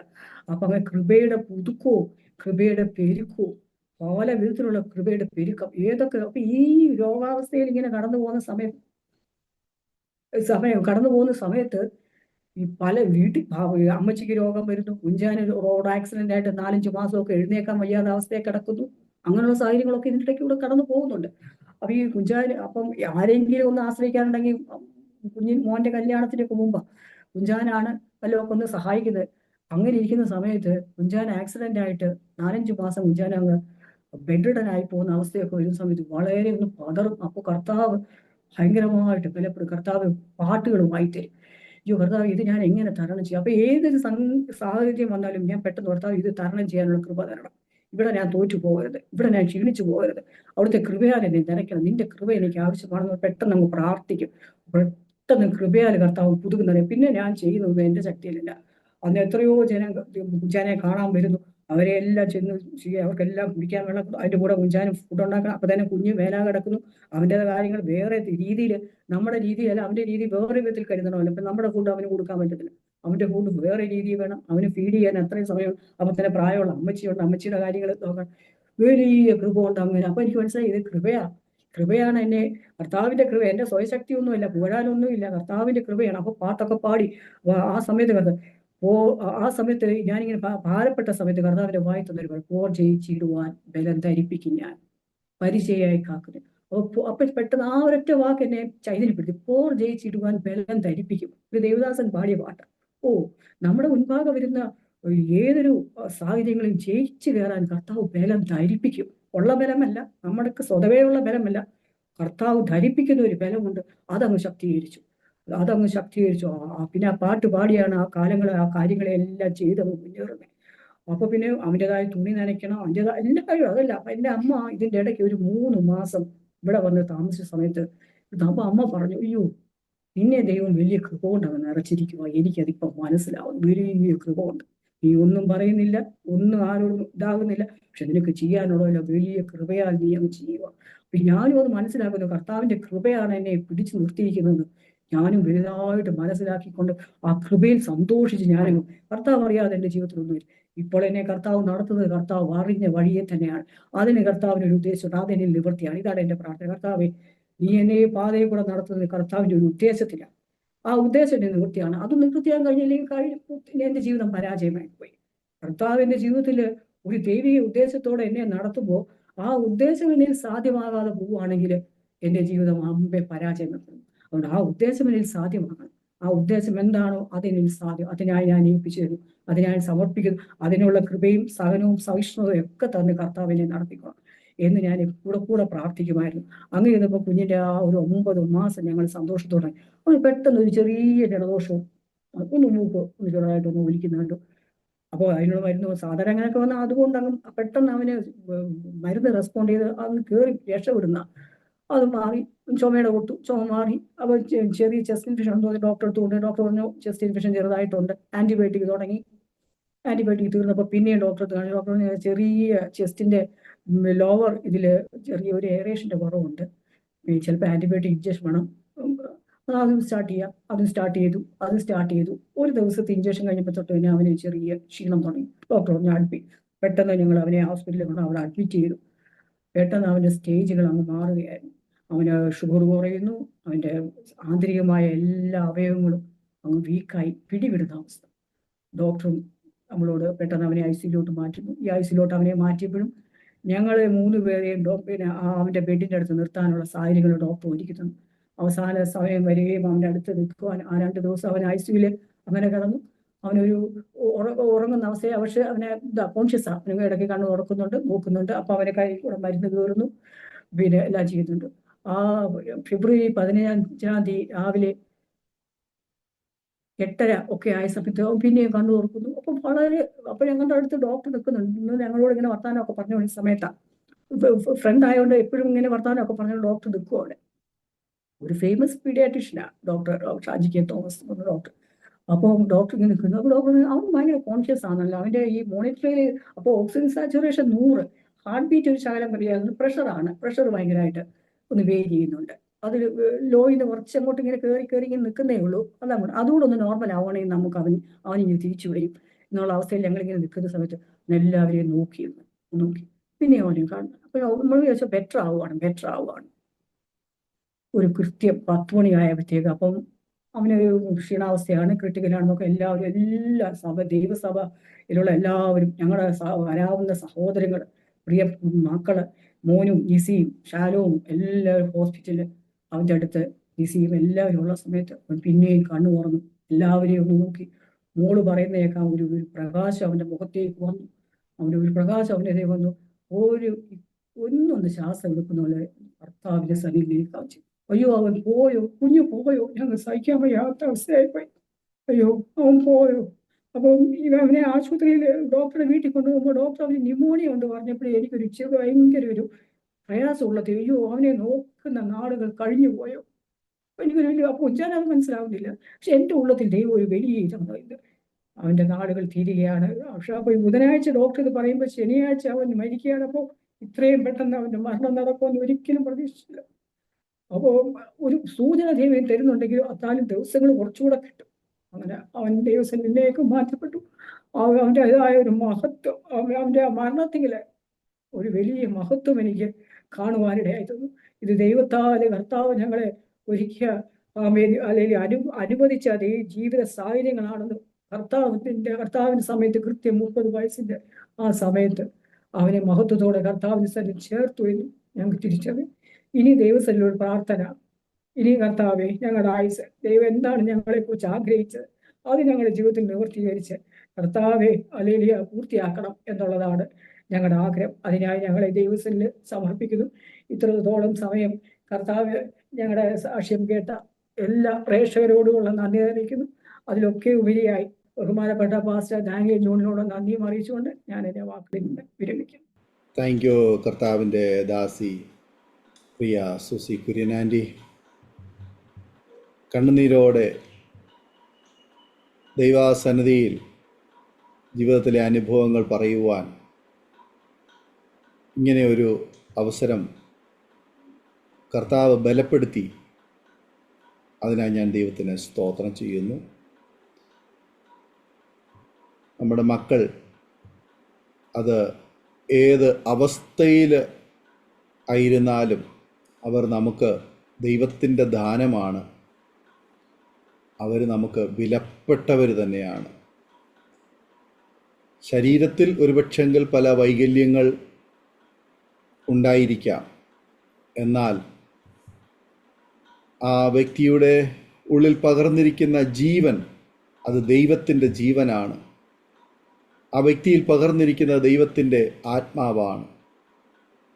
തീർച്ചയായിട്ടും ശരീരത്തേക്കാൾ വലുത് വ്യക്തിയിൽ പകർന്നിരിക്കുന്ന ദൈവത്തിൻ്റെ ജീവൻ, ദൈവത്തിൻ്റെ ആത്മാവ് എന്നുള്ളത് കൊണ്ട് തന്നെ മക്കൾ യഹോവയുടെ ദാനവും ഉദരഫലം അവൻ്റെ പ്രതിഫലവുമാകുന്നു എന്നുള്ളത് കൊണ്ടും പ്രിയ പൈതൽ ജനിച്ചപ്പോൾ മുതൽ എങ്ങനെയാണെന്നുള്ളതായ വ്യക്തമായ ബോധ്യം ഉണ്ടായിരുന്നിട്ടും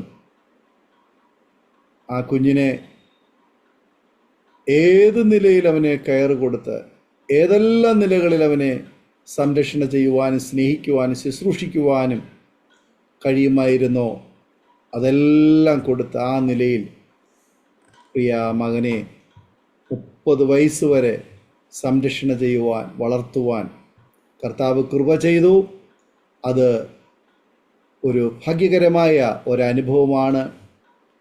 ആ ശുശ്രൂഷ ചെയ്യുവാൻ ദൈവം എല്ലാവരെയും തിരഞ്ഞെടുക്കില്ല, എല്ലാവരെയും ഏൽപ്പിക്കില്ല, എല്ലാവരെയും കൊണ്ട് കഴിയില്ല. അതിന് ദൈവം ചില പ്രിയപ്പെട്ടവർക്ക് പ്രത്യേക കൃപ കൊടുത്ത് ദൈവം അവരെ ആ ശുശ്രൂഷ ഫലമേൽപ്പിക്കുന്നു. പ്രിയ കുടുംബത്തിൽ പ്രിയ പൈതലിനെ വളർത്തി അവൻ്റെ 30ാമത്തെ വയസ്സിൽ താൻ പ്രിയം വച്ച കർത്താവിൻ്റെ സന്നിധിയിൽ പ്രിയ കുഞ്ഞ് ചേർക്കപ്പെട്ടു എന്നുള്ളതായ ആ ദുഃഖവർത്തമാനം പറയുമ്പോൾ ആ മാതാവിൻ്റെ വാക്കുകൾ ഈ സാക്ഷ്യം പറഞ്ഞ ആദ്യ അവസാനം ആ മകനെക്കുറിച്ച് ആയിരുന്നു എന്നുള്ളത് എടുത്തു പറയേണ്ടുന്ന കാര്യമാണ്. പ്രിയ മാതാവിനെ ദൈവം ആശ്വസിപ്പിക്കട്ടെ. ഭർത്താവും ഭാര്യയും കുടുംബത്തിലെ മിക്കപേരും തന്നെ ഗവൺമെൻറ് ഉദ്യോഗ പദവികളിൽ ആയിരിക്കുമ്പോഴും ഔദ്യോഗിക പദവികളിൽ തിരക്കുകളേറെ ഉണ്ടായിരുന്നിട്ടും പ്രിയ പൈതലിന് വേണ്ടി സമയം ചിലവഴിക്കുകയും കൂടുതൽ സമയം അവന് വേണ്ടി ചിലവഴിക്കുവാൻ ജോലി VRS എടുത്ത് അവനോടൊപ്പം ചിലവഴിക്കുകയും ചെയ്തതായ ആ നല്ല നാളുകൾക്കായി ഞാൻ കർത്താവിന് സ്തോത്രം ചെയ്യുന്നു. തീർച്ചയായിട്ടും ഒരു മാതാവെന്ന നിലയിൽ ഒരു മകന് വേണ്ടി ചെയ്യേണ്ടുന്ന എല്ലാ ഉത്തരവാദിത്തങ്ങളും ഭംഗിയായി മറ്റുള്ളവരുടെ മുൻപാകെ യാതൊരു പരിഭവവും കൂടാതെ മാതൃകയായി ഒരു ജീവിതം നയിപ്പാൻ കർത്താവ് കൃപ ചെയ്തു. തീർച്ചയായിട്ടും പ്രിയ പൈതൽ നിത്യത്തിൽ വിശ്രമിക്കുന്നു. ദാവീദ് പ്രാർത്ഥിച്ചതുപോലെ നമുക്ക് അങ്ങോട്ട് പോകുക എന്നുള്ളതല്ലാതെ അവൻ ഇങ്ങോട്ട് വരാൻ കഴിയുകയില്ല എന്നുള്ളത് കൊണ്ട് നമുക്കും നമ്മുടെ പ്രത്യാശ വർദ്ധിക്കാം. നമ്മുടെ കർത്താവിൻ്റെ വരവിന് വേണ്ടി നമുക്ക് ഒരുങ്ങാം. അതായിരിക്കട്ടെ ഇനിയുള്ള ആയുസ്. അതുകൊണ്ട് നമുക്ക് ദാവീദ് എഴുന്നേറ്റ് കുളിച്ച് വസ്ത്രം മാറി ആഹാരം കഴിച്ച് ബലപ്പെട്ട് ദൈവസന്നിധിയിലായിരുന്നത് പോലെ നമുക്കും ദൈവസന്നിധിയിൽ ഇനിയുള്ള കാലം കർത്താവിൻ്റെ നല്ല സാക്ഷ്യം വഹിപ്പാൻ ദൈവം കൃപ ചെയ്യട്ടെ എന്ന് ഞങ്ങൾ പ്രാർത്ഥിക്കുന്നു. കർത്താവിൻ്റെ ദാസിയെയും കുടുംബത്തെയും ദൈവം എല്ലാവിധമായ സ്വർഗീയ ആശ്വാസങ്ങളാലും സമാധാനത്താലും നിറയ്ക്കട്ടെ, ബലപ്പെടുത്തട്ടെ എന്ന് ഞങ്ങൾ പ്രാർത്ഥിക്കുന്നു.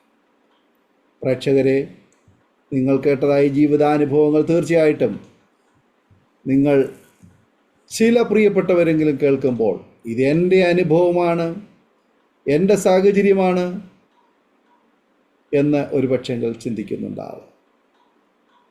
നിങ്ങൾക്കും കർത്താവ് കൃപ തന്നിട്ടുണ്ട്. കർത്താവ് നിങ്ങളെ ഏൽപ്പിച്ചിരിക്കുന്ന ഉത്തരവാദിത്വം സന്തോഷത്തോടെ ചെയ്യുക. ദൈവം നിങ്ങൾക്ക് കൃപ അധികമായി തരുമാറാകട്ടെ. നിങ്ങൾ ദുഃഖിക്കരുത്. നിങ്ങളെ കർത്താവ് ഏൽപ്പിച്ച ഒരു ശുശ്രൂഷയാണ് എന്ന് ഏറ്റെടുത്ത് അത് നിർവഹിപ്പാൻ കർത്താവ് സഹായിക്കട്ടെ. നമുക്ക് പ്രാർത്ഥിക്കാം, പരസ്പരം പ്രാർത്ഥിക്കാം. ദൈവം എല്ലാവർക്കും സമാധാനവും സന്തോഷവും പകരുമാറാകട്ടെ. പ്രിയ കർത്താവിൻ്റെ ദാസി അരോമ TV-യുടെ പ്രേക്ഷകർക്ക് വേണ്ടി ഒരു നിമിഷം ചുരുക്കം വാചകങ്ങൾ നമ്മെ പ്രാർത്ഥനയിൽ സഹായിക്കും. പ്രാർത്ഥിക്കും. ദൈവത്തിന് സ്തോത്രം. സ്നേഹവനായ ദൈവമേ, സ്വർഗ്ഗ നല്ല പിതാവേ, ഈ നല്ല സമയത്തിനായി എൻ്റെ ദൈവത്തെ സ്തുതിക്കുന്നു. ഇത്രത്തോളം സമയം കർത്താവ് തന്ന കൃപയിൽ കർത്താവിനെ സാക്ഷിപ്പാൻ അടിയനെ സഹായിച്ചതിനായി സ്തോത്രം. ഇത്രത്തോളം ഇപ്രകാരം ഒരു അവസരവും എൻ്റെ ജീവിതത്തിൽ കർത്താവ് നൽകി തന്നതിനായി സ്തോത്രം. അതിനായി ഈ അരോമ TV-യെ അതിൻ്റെ അധികാരപ്പെട്ട ദേവദാസനെയും കർത്താവെ അവിടുന്ന് ഉപയോഗിച്ചതിനായി സ്തോത്രം ചെയ്യുന്ന കർത്താവെ.